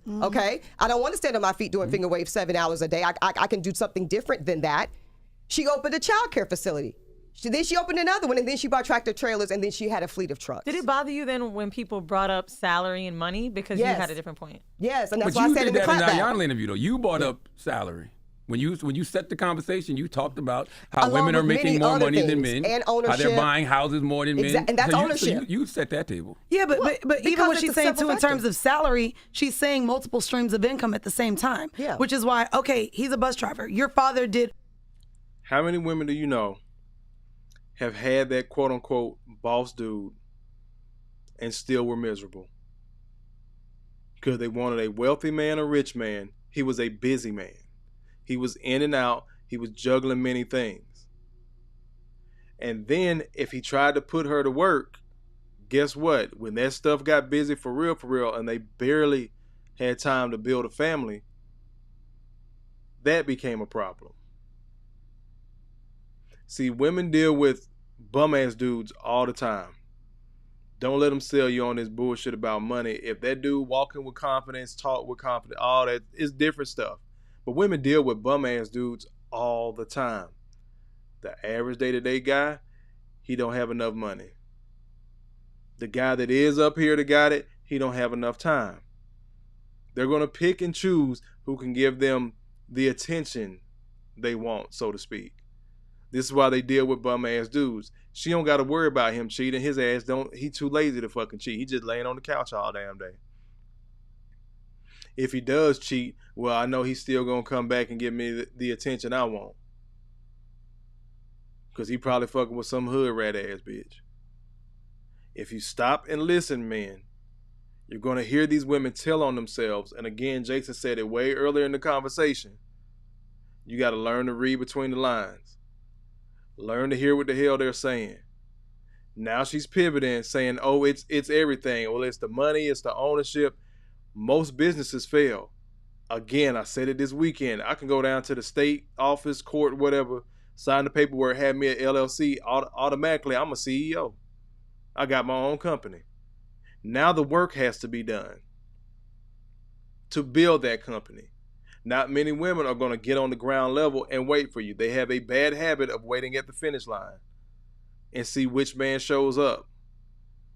This is why they date those guys that they would have never dated before. The guys that they told they wouldn't settle for, they all of a sudden settle for because they matured as a woman. Watch the slick talk. Peace, Selena. You go, girl. You snuck in on me. I appreciate you, sis. Multiple things and own properties. No, he didn't do multiple things. Well, he was a mechanic. He only did one thing at one time. He just worked but then overtime owning to make sure it was property, good. He didn't own no properties, nothing. My property he didn't invest. He doesn't know anything about the stock market. I'm the first person in my family to And that's invest what in you anything. do. Okay. Correct. He doesn't know anything about it. But I would also say that a lot of people in our communities don't have the opportunities that a lot of people do. And they don't have I don't think, Ebony, you're speaking enough to the disadvantages they that don't black have people they don't have the face. advantages that to put get us jobs. in They these, don't have the your ability words, to get mediocre jobs. They don't have those ability. They don't have those abilities that a lot of my white neighbors now have. In which, to be fair, I went to, shout out to Evans High School in Orlando, Florida, 98% black, especially when I graduated in 2009. We had trades. So like literally it was a nursing program. It was cosmetology school. My mom believed in just going into the healthcare field, and then we had hospitality as another option. We're literally taught these are the jobs that are suitable for you as well at a very young age. I was about to go to be a CPA. Sure. I worked at a Big Four, worked at Goldman Sachs, worked at EY. I was unfamiliar that those jobs and opportunities were available to me until I moved to New York City. Yeah. Coming from Orlando, I didn't know I could be an accountant or what Wall Street was in finance. And so I do agree to that standpoint that we're not even given the scope of what our opportunities can Would those jobs be considered mediocre? So I'm not even gonna play this game. Look, you just poking a bear now. Now you just poking. But let's let Ebony say her last words and get whatever she has to get out without interrupting, because we have to go. We have to cut this up. No, we have to cut it up because it goes on in 10 minutes. No, understand. I will say this to Envy's point of our people not knowing. I agree with you. which is why I am so incensed and I'm so committed to having this conversation. Right now, if y'all, you single family homeowners, if you need a tree cut from your yard, that truck that's gonna cut it down is not cranking for less than $5,000. That's right. So we have to talk about those things. And so y'all can get stuck in mediocre and average and the terminology and your hurt feelings if you want to. I suggest you get out of those feelings and you start thinking about HVAC. You start thinking about heating and air. You start thinking about, oh, what would it look like to be an electrician and own my own bed? And again, in ownership, not working for a salary job for somebody else unless that is your maximum skill set. So if you're somebody that says, hey, I don't want to take on the work, or I cannot take on the work of balancing the books and running the taxes and doing, got it, no problem. Then go do that. So those aren't average jobs. It's around your skill set. It's not about the job being average, it's your skill set. If you know that, if C and D, back to the academics, if that is your best, God bless you.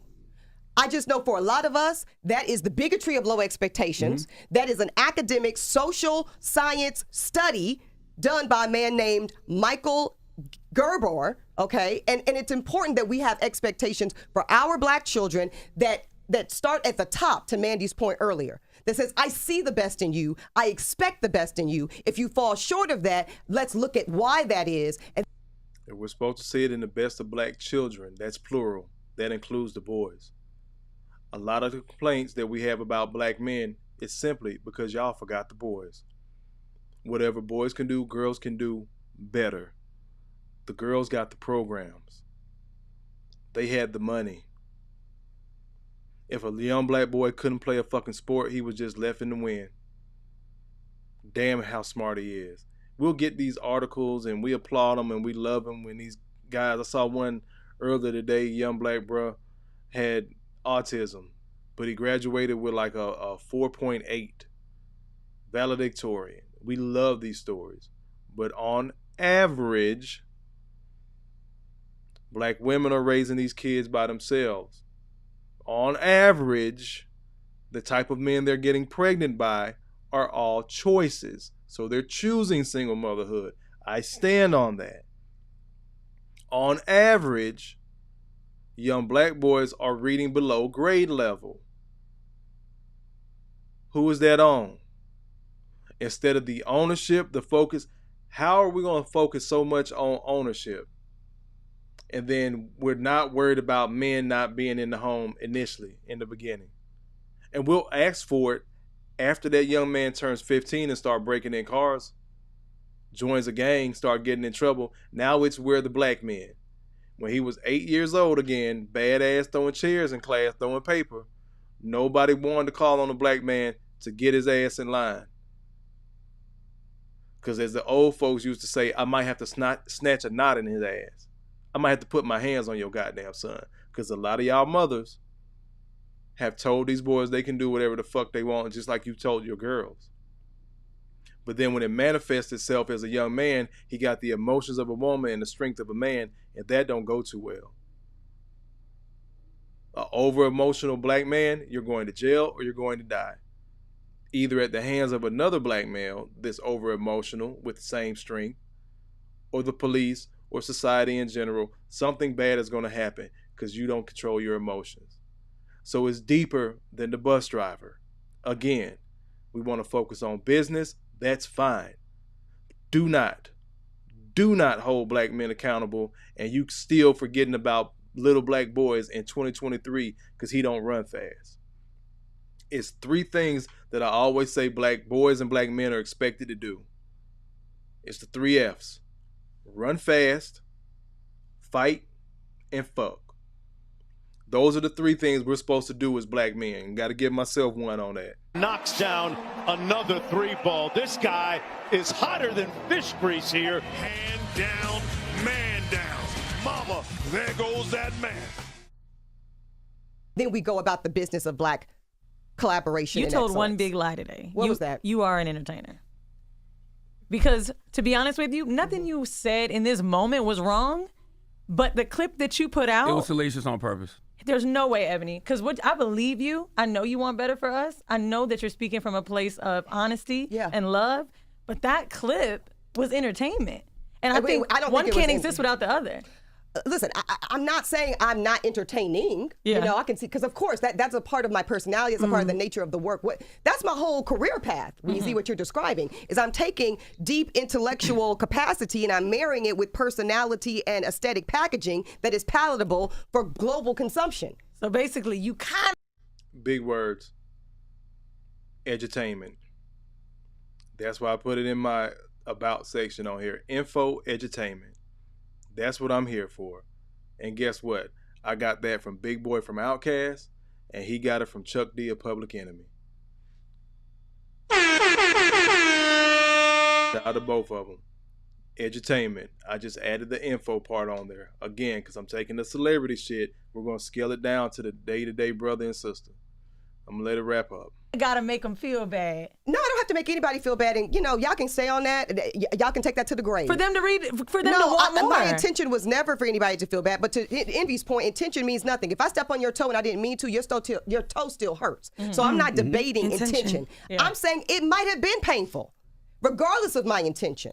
And yet, how do we move on from it? Because again, I'm not preoccupied. I'm not going to not say what I believe and feel for the sake of feelings. I want to say, how do you feel about the American dream? And what I mean by that is the American dream is the belief that anyone, regardless of where they were born or what class they were born into, can attain their own version of success in a society which upward mobility is possible for everyone. So all of these jobs that we're talking about, that is those people's version of success. Yeah. That is their American dream. What's wrong with that? What's wrong with them having that? I think you know the answer. Nothing, Charlamagne. Okay. Nothing. Like, come on, we're talking circularly, to Envy's point. There's nothing wrong with that. I am simply, he said it, there are people that don't know what's possible. There are people that don't know, man, I would love to have a salon. What does that take? Well, let me start an LLC. Well, maybe I need to convert to an S corporation. Maybe I need to do this. And so when we are so caught up with feelings, because we don't want people to feel bad, we don't want to call out what people don't have access to or knowledge around, I think it's stagnant. I think we all agree with that. And what Envy's saying and what everybody else is saying is you can say all of that, and that's true, without calling people average, mediocre, typical, or telling them they're stuck in the low expectations. You know how I know Ebony more educated than me? If Ayanla asked me that question, I'd say, well, what do he look like? Well, okay, that's fine. Yeah. Again, I just don't think those are words that should be used to describe the working class. And I think per the dictionary, and per the facts. So again, we spent 40 minutes talking about something that's very simple and unfortunate that this is really where we landed, Charlamagne, because we're talking about personal projections around defined words. That's really what this whole, and that's why brother is nodding. But you can weaponize defined words. But don't put that on me, because I'm not weaponizing it. Whether you think you did or not, I told you I think you did. Well, you can think whatever you want, Charlamagne. And a lot of other people did too. I don't care what. It could be Jesus Christ thinking it. I know what I said. Well, if it's Jesus Christ, you better listen. If it's Jesus Christ, you better listen. You listen. Again, type A personality. End all, be all. I said it. I meant it. And I salute the sister for standing on that. For the rest of everybody else, keep the same goddamn energy when it's a black man. For those that may be ghost watching in my family, that all of a sudden you have an issue with Kofa turning that corner. I'm not just the guy that you can call on all the time. Keep the same fucking energy. Those of y'all that have an issue with what I'm saying, keep the same fucking energy. Sorry, I'm cussing a lot. But again, for those that weren't in here, I said I found out today my mama watches the show sometime, and she said I need to clean up my cussing. So I'm trying, mama, but not tonight. But I'm gonna get better. But salute to my mama again. But keep the same energy for black men. When we're giving you these same facts, data, statistics, which I'm about to do, keep the same energy. Because guess what? Average is okay. Because you know what average isn't? It's not below average. It's not poor. It may not be up here, but it's for damn show ain't down here. But this is the way we speak about average. I just did a show last week. How black women hate the word average more than they hate submission. We see the pushback on submission all the time. One thing black women can't stand is quote unquote mediocrity. That's when they get the, oh, he's boring, he's lame in the dating realm. Now we see it on a grander scale of having a business, ownership, and things like that. Black women hate the word average, and they hate the process. But guess what? I know a lot of men like that too, but they're usually moving in their feminine energy. They don't want to do this. Is why you have so many lazy men. He don't want to do the work because he doesn't like the process, just like a woman. This is why they wear the weaves, because they don't want to go through the process of letting their hair grow publicly a lot of times. I'm just using that as an example. A lot of us hate the process in our community, none more so than our sisters. They hate average. He basic. You want to see two black women fight? Let one call the other one a basic bitch. They finna move some furniture. Get back to the video. But I think I do appreciate the broader He said you better listen to Jesus. That's right. Yeah, but no, we thank you for I appreciate the for your platform. I conversation. really do. But let's be very careful that we are not so blindsided, stuck, and regressive in our feelings that we're not able to hear clearly the facts and the truth. Ladies and gentlemen, Eboni K. Williams. That's it. All right. Well, that was your rumor report too. The facts and the truth. The same thing KS gave. I know y'all were talking in the comments, but let me know what you think in the comments about what she was saying. Was she right? And if she was right, then guess what?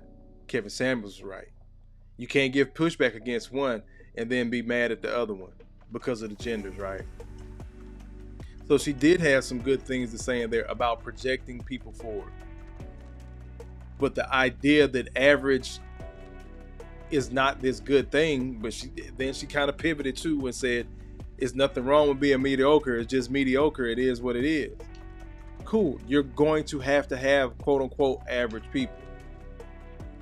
But to her point of, well, why does it have to be black men?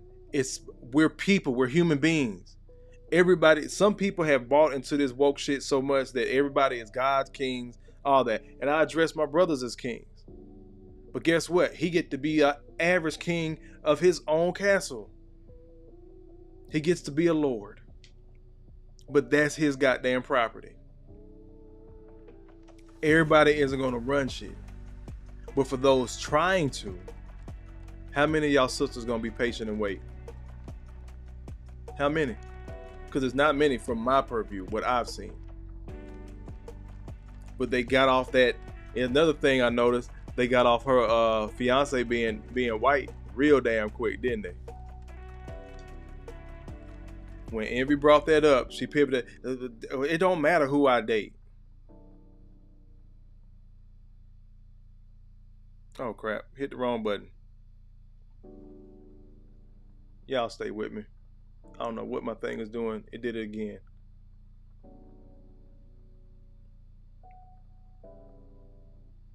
Stay with me, don't go nowhere. I know y'all can still hear me. But I lost something real quick. Give y'all this.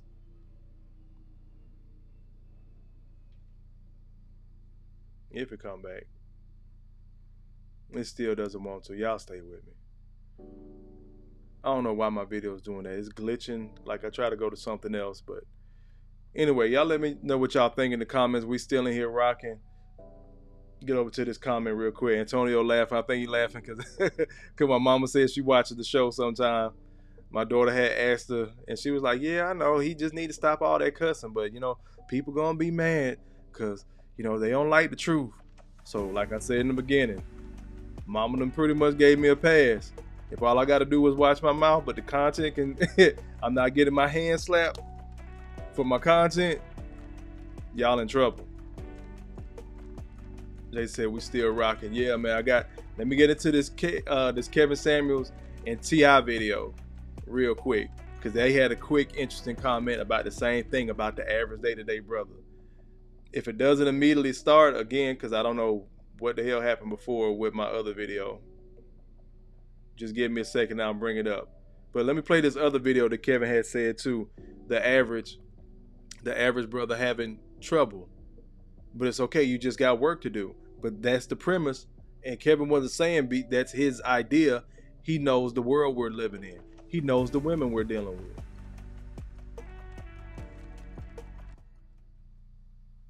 Again, give me a second. I don't know why it keeps doing this. It will not.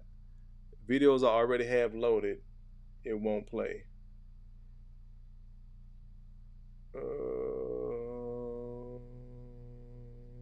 Here we go. I played this before, but I want to play it again.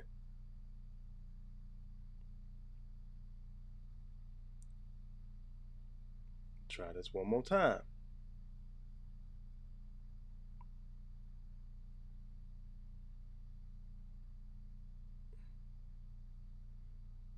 Again, this is freezing. I don't know what the hell is going on. Let me bring it back on me. Add a new video.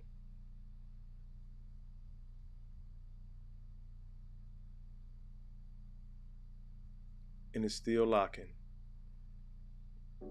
Y'all don't know what's going on with my shit and why it's like. I'm gonna try to play this T.I. video. Then I guess we're gonna get into the numbers and then real quick, and then we're gonna close it out. Hopefully it plays. There we go.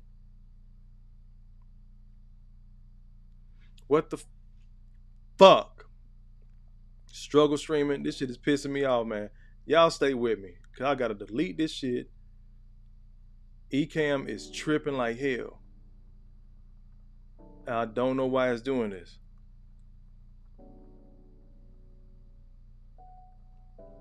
I hate it when I have them loaded and they do not go to the next damn scene like I want it. This is ridiculous. Still won't play. What in the hell? Look, the damn stream going good. I got an excellent connection. But my damn video just won't play. And I don't know why. Bring this up. We're going to delete a lot of stuff. Oh, crap.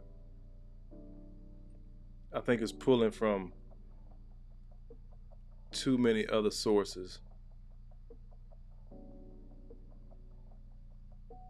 Uh-oh.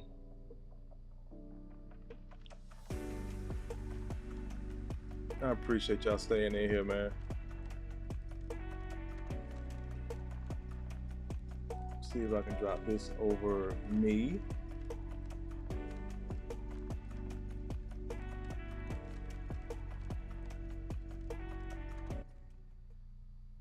Y'all can see me down there.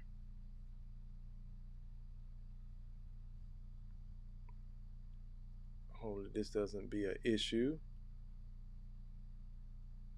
But it is. It will not play, y'all. Jesus Christ. I had this shit locked and loaded. At least we got through that damn interview. I am going to share this screen about the average brother. Let me come over here real quick so we can get into these numbers just real quick.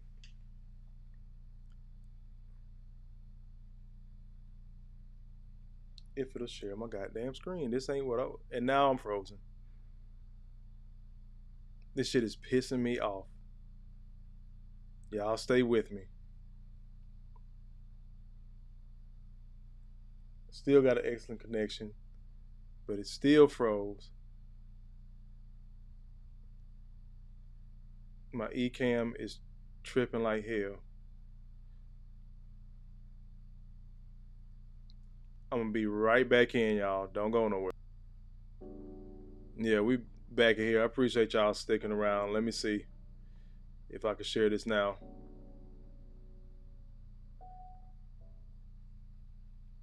That's not what. There we go.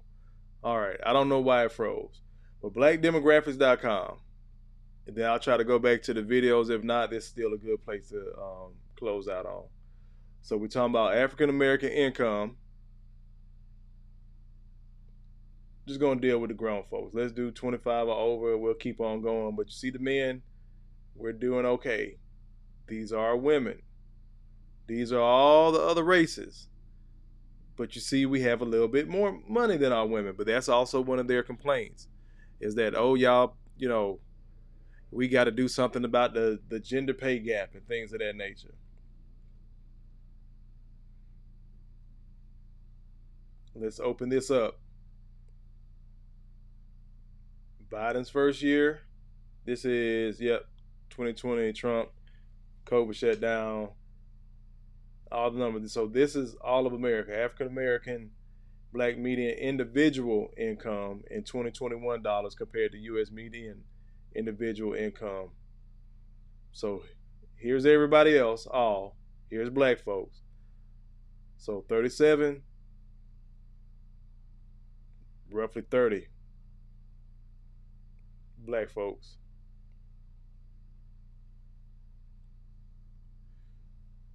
So let's go back. It's black people, right? Now let's get into the breaking down of individuals. You got black median household. So that could be men, women, married couples, all that. Those that are earning something means earning dollars. So we're $30,000 as a people behind. Now let's get down to the men. Black individual men, 26 compared to 38. Male full-time year-round workers, year-round. The brother has a job, he's steadily making improvement. Here go your 46,000. Average. 60,000 compared to everybody else. Now we got to compete not only with white men outnumbering us in this country, but everybody else that comes in, their numbers, of course, are going to look higher than ours. Let's be realistic about that. So again, black men, you are not as messed up as people want to project on you. You're not as average. The fact that you're even fighting through this shit and our people are still here, you are already above average. Now it's just time to scale up some more. It's not going to be overnight. You may not own everything. You can be a salaried employee, but you're going to have to grind your ass off, get those certifications and things like that. Tech is a big field. Start looking at different things just to get better. But look at where you're at in comparison to all of the USA. But a black male, this is your average, this is your median. This is where black women are. Listen to Eboni K. Williams' conversation, though. Looks totally different. I beg your pardon. I beg your pardon.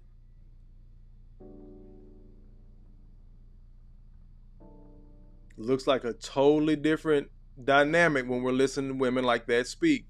Let's get back to the numbers. This is the black family income. Cool, 58. All families, again, we got to compare and compete against everybody else. Could we do better? Yep, but this is where marriage comes in. But brother like myself, I don't want to get married. The shit I done been through, what I'm seeing other men go through. Matter of fact, my niece just called me. She had some homework. She's studying to be a paralegal. She had some homework. And she asked, she has to write a report on 5 different topics that there are no legal precedents for. And she needed a 5th one. She called Unc. The first thing Unc said? You know who I am, niece. You know it's going to be something dealing with men. There's no legal precedent for paternity fraud. Ding, ding, ding, ding, ding. Light bulb went off. Oh, I just saw something where this guy ended up doing 5 years in jail for child support for a child that wasn't his. No legal precedent for that. But getting back over to married couples. So again, here are the married couples, right? Family type. This is probably, single parent household. Maybe grandmama got the kid. Whatever the case may be. Married couples, we're still not doing that terrible, y'all.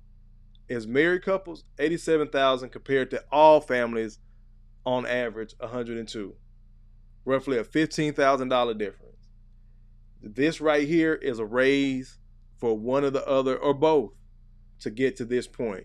We are not doing as bad as people want to make it. Could we do better? Are we at the bottom of the barrel for a lot of these fucked up statistics? Yep. But you know what? It doesn't matter when it's a black woman, and we want to point that out. But either collectively, because then you can blame men, or individually, solely, only just blaming men, it's acceptable. A female householder is making this much. Median income. No spouse, no family. She ain't got no kids. She got a dog. All families or other women like that. Male householder, bruh, you're doing okay. You're doing okay. Then we can get down to wages by education real quick. Where are we at? Median weekly earnings, 2020, the second quarter in current dollars. Less than high school diploma. Not even gonna focus. We're gonna focus on degrees since that's so many people focus. Associate, bachelor, an advanced degree, master's. Maybe you got some certs or something. So again, this is black men compared to all men. $750, $54 for black men to $904 for high school graduates with no college compared to the rest of men. Y'all can see these numbers. I'm not going to really read them off to you. I'm just taking some time, have it up on the screen, let you look at it. For a bachelor's degree, we'll go middle of the road, $1,100 compared to $1,500 for all men. Black men are making $1,167. All men are making $1,512. I am going to read the numbers. I forgot some of y'all may be dibbling, dabbling, doing other stuff. So black men are making 77 cents per US dollar. Then we get down to our women, but this is where they don't have a problem with their sisters in arms when they want them to be, when they want to have women's marches and things like that and talk about feminism and queer rights and everything. Everything is cool, but they don't look at the pay gap, but they want to be mad at black men and men in general. But let's continue. Go down to a bachelor's degree, $995 compared to white women or all women. Excuse me, I don't just want to put it on white women, but the rest of the U.S. making $1,165. But y'all see where I'm going with this. Again, this is blackdemographics.com. Middle class black folks, 36% average. Average, there's that word again. The bulk, the majority are making anywhere from $50,000 to $150,000.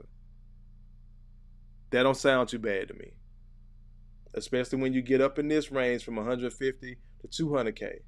So the thing is, you got to be able to build and scale up. But I asked the sisters again, are you going to wait? Are you going to wait for that man to get better? Are you going to wait for him to, you know what, I'm tired of working for this guy, I'm going to own it? Are you going to wait for that turnaround, for the business to turn a profit? Are you going to wait? I'm going to go back, when I close out, I'm going to put the links to these in the description. But again, pointing to this again as black men, our life expectancy has dropped, brothers. Stop playing with it. Stop playing with it. It's dropped to 66. Stop playing with it. While you're on this journey to get better and get your bread, or even if you find yourself in a comfortable place, please take care of your health. I'm going to drop both of these links in the description of the video. I appreciate everybody staying in here that did stay in here. I appreciate everybody that did come through and hit the like button. Get back over here. I want to make sure I didn't miss any comments. I literally had to shut down my equipment.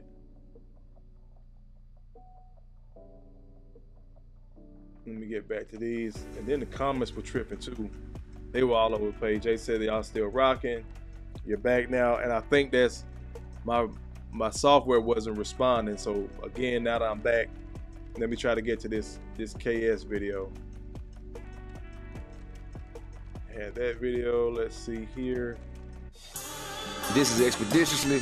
I am T.I. I'm going to pause it real quick because I don't want to get a copyright strike, because I'm not sure if Tip is on his own network or someone else's. So I am going to use this overlay that I have.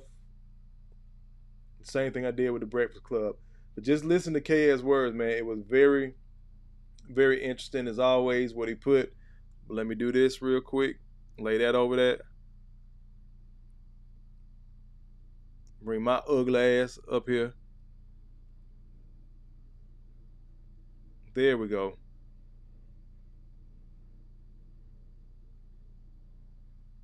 Sit right here in the middle. So just listen to this. It's only like 2 minutes. But give us some time, and then we're going to get ready to close out. Okay, how much does a man need to make to support you, a middle-class lifestyle, and 2 to 3 kids? And like it or not, that's a very actuarial thing. It's boom, boom, boom. You say, well, then how many men is that? How many men fall into this 6 figures that's been with us since 1985? Less than 200,000 black men fall into this category for 7.5 million black women. But what they you all say, want it. less than 200,000? Yes, if you adjust for income. It's less than 2, not including drug dealers and scammers. I'm sure You're talking about approximate. Okay, 20 million black men, 20 million black women. Mm-hmm. You want a man making 6 figures or more. All right, that's 8% of black men. That automatically drops his 20 million to 1.6. If you adjust 1.6 for marrying age, 18 and above, let's just give you half. That means this 1.6 is 800,000. Then you still have to adjust for. People marital status and sexual orientation. Yeah, I mean. So even if you just the most liberal associations, half of a half, you're gonna have 200,000 plus or minus. But the point is, you go to black women and say, "What do you want?" Or women, period, because most women want this, but sisters more than anything else have a different mating calculus than most women. Assortative mating. Black women, according to the data, statistics, Match.com. Right. See, online dating is giving us a lot of information. Black women rate looks higher than any other group. Black women rate looks higher. Looks and height. Looks and height. Looks and height, man. So, and your money. Show last night, had a woman, you'd be amazed at how many women would not be willing to accept men who are blue collar, even if they made more money. What? What have we been talking about this whole time? What have I been telling y'all for the last few days? Anytime I've touched on this Eboni K. Williams comment, debacle, played the whole interview tonight, the dance all around it. When it boils down to it, it's a lot of women that will not date these brothers just because they come home stinking, got to take off their shoes and their clothes in the garage. It's not some glamorous ass job. I'm gonna let it wrap up a couple seconds. Brother, this goes deep. So is it about the money or is it about the look? It's about how her friends will perceive her man. It's about how her friends will perceive her man. It all comes back home. Ladies, say this shit ain't so. Say it ain't so. Somebody come in here and say this shit ain't so. So ladies, please. I beg your pardon. I beg your pardon.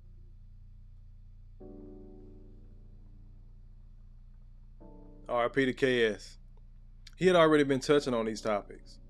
So this whole blow up, again, it galvanized people. People started giving pushback. And the reason why people started giving pushback, men in particular, hold on, let me check my mic, make sure y'all can hear me. There we go. The reason why people started giving pushback is because of the red pill, is because of the manosphere. Brothers got tired of hearing this shit. We've heard the comments from Eboni K. Williams before. This isn't new. It isn't new. We're asked to own things, and then when the brother does own things, guess what? If it don't take off, then it's a problem. But you'll deal with a dude, I've seen it before, they'll deal with men to come out of prison. Well, he had to. He ain't had no choice. I like his ambition. He a hustler. You stuck at that same job. That same job to provide the bills, them lights came on, them bastard children that belong to somebody else, hard-headed, undisciplined, that your ass raised. That easygoing, nice guy, average guy, his check fed them children. But it ain't good enough. You heard what KS just said. It's so many women that will not date these type of men, even if they make more money. So once again, it goes to tell you, it ain't all about the money. Some of these women are just hell-bent to do absolutely, completely what the full free fuck they want to damn do. Can't nobody tell them no different. You heard Eboni K. Williams tongue-in-cheek made a joke. I don't care if it's Jesus that disagree with what I said. Half joke, half for real, for real. We've seen these personalities time and time again, brothers. That's the reason why I wanted to play the whole interview. Y'all saw the ebb and flows of, hey, we can have this conversation. Up, I'm raising my voice. I'm cutting you off. You're not going to speak over me. Oh my God, you won't let me talk. Right back to Godzilla. Again and again. This is par for the course. Not saying all sisters. For the sisters that it's not. I'm a lay. For the sisters that it's not, thank you. However, we know that you're probably in the minority. We know just from the average day-to-day working out here, most black men, I'm not going to say he's not a cheater. I'm not going to say any of those negative connotations they want to throw on black men all the time. That man go to work. He go to work. He get things done. Then on top of that, he's a solid ass man, but you don't want to rock with him because of his job title or status. Because it doesn't look good enough to your friends, your family. But we're expected to deal with average, mediocre women. But she got a good job. Yeah, she also got 2 and 3 goddamn kids by 2 and 3 different men. Average. I know a couple of women that straight up 8s, 9s. But she loved her some damn dope boys. 4 kids. 3 different men. No marriage. Baby girl, you a 6. Maybe a 5. If the kid's bad as hell. Alright, the comments had slowly trickled down. I don't know what happened, y'all. The chat disconnected on YouTube. Then it came back. Jason had said earlier, did the refreshing the video work? It did. I literally had to cut off my software and immediately hop back in, so the algorithm didn't, read that it was actually cut off, so it picked it back up where I left off. But I had to add that video back in. But y'all see what Eboni K said on the Breakfast Club. I'm gonna go ahead and put this to bed. You see what Kevin Samuels had to say a year ago, because he was on Expeditiously, I think probably like last April, and then unfortunately, he passed on May 5th. Again, been a year. People still dance on his grave. But shout out to the Breakfast Club for having Eboni K. Williams on, but at the same time, y'all on some bullshit, because y'all should have been had Kevin Samuels on to clear up a lot of this shit. And that brother wasn't doing nothing but pushing black marriage. He told those average ass women to get with average men. If you were going to be with this elite man, he told you, he gave you the blueprint on how to do it. But a lot of these sisters don't want to fucking listen. This is why we are where we are now. We've been had black male leadership, but black female followship is a thing of the past. And we were far better off back then. We just look like we're accomplishing because our paychecks and education kept up with inflation to a degree. But a lot of us are in the same fucking position grandmama and granddaddy would have been. If we swapped places with our grandparents, we both be in the same position. But we think we doing it better because our houses are bigger, because we got a degree. And that's the stuff they fought for. But they also did that to fight for the family. But here we are with these degrees, these levels of education, this money, and we're not carrying on the family legacy like they built with little to nothing. But again, get mad if you want. Chief among them are women. You want a male leadership. You want black male leadership, but again, black female followership. I ain't got to do that. If he a boss, if he owns it. Brothers, I say it all the time, y'all scale up, take inventory of your life, sharpen your tools, get better, get you a wolf pack, even if you're a brother like myself who considers himself kind of a lone wolf at times. But find you a solid wolf pack that you can call on. Matter of fact, I think that's going to be one of the shows this week. I'm going to talk about that wolf pack, lone wolf, sigma male thing. And I got a good example for y'all, but got to wait for that. Think I might do that on Thursday. Let's see how this goes. I appreciate everybody being in here tonight, man. Again, y'all see the comments. Y'all heard how I feel. Just putting a bow on it. just go get better, brother. Whether it's through ownership, you may not be a CEO. Just have something, own something. I'm big on ownership as well. So I'm not disagreeing in total with what Eboni K. Williams said. I'm more than anything asking you to keep the same fucking energy for black men. And brothers, be patient with yourself. Don't beat up on yourself because you didn't turn that corner immediately. But again, as always, I'm Kofa, Kofa, not coffee, not kufu, not Kofi, or any variation thereof. Kofa rhymes with sofa. I'm your host. This is G.R.O.W.T.H podcast. Growth stands for gentlemen reaching our wealth through healing. I appreciate everybody rocking tonight. As always, brothers, you matter. You're not crazy. Make better choices. Peace.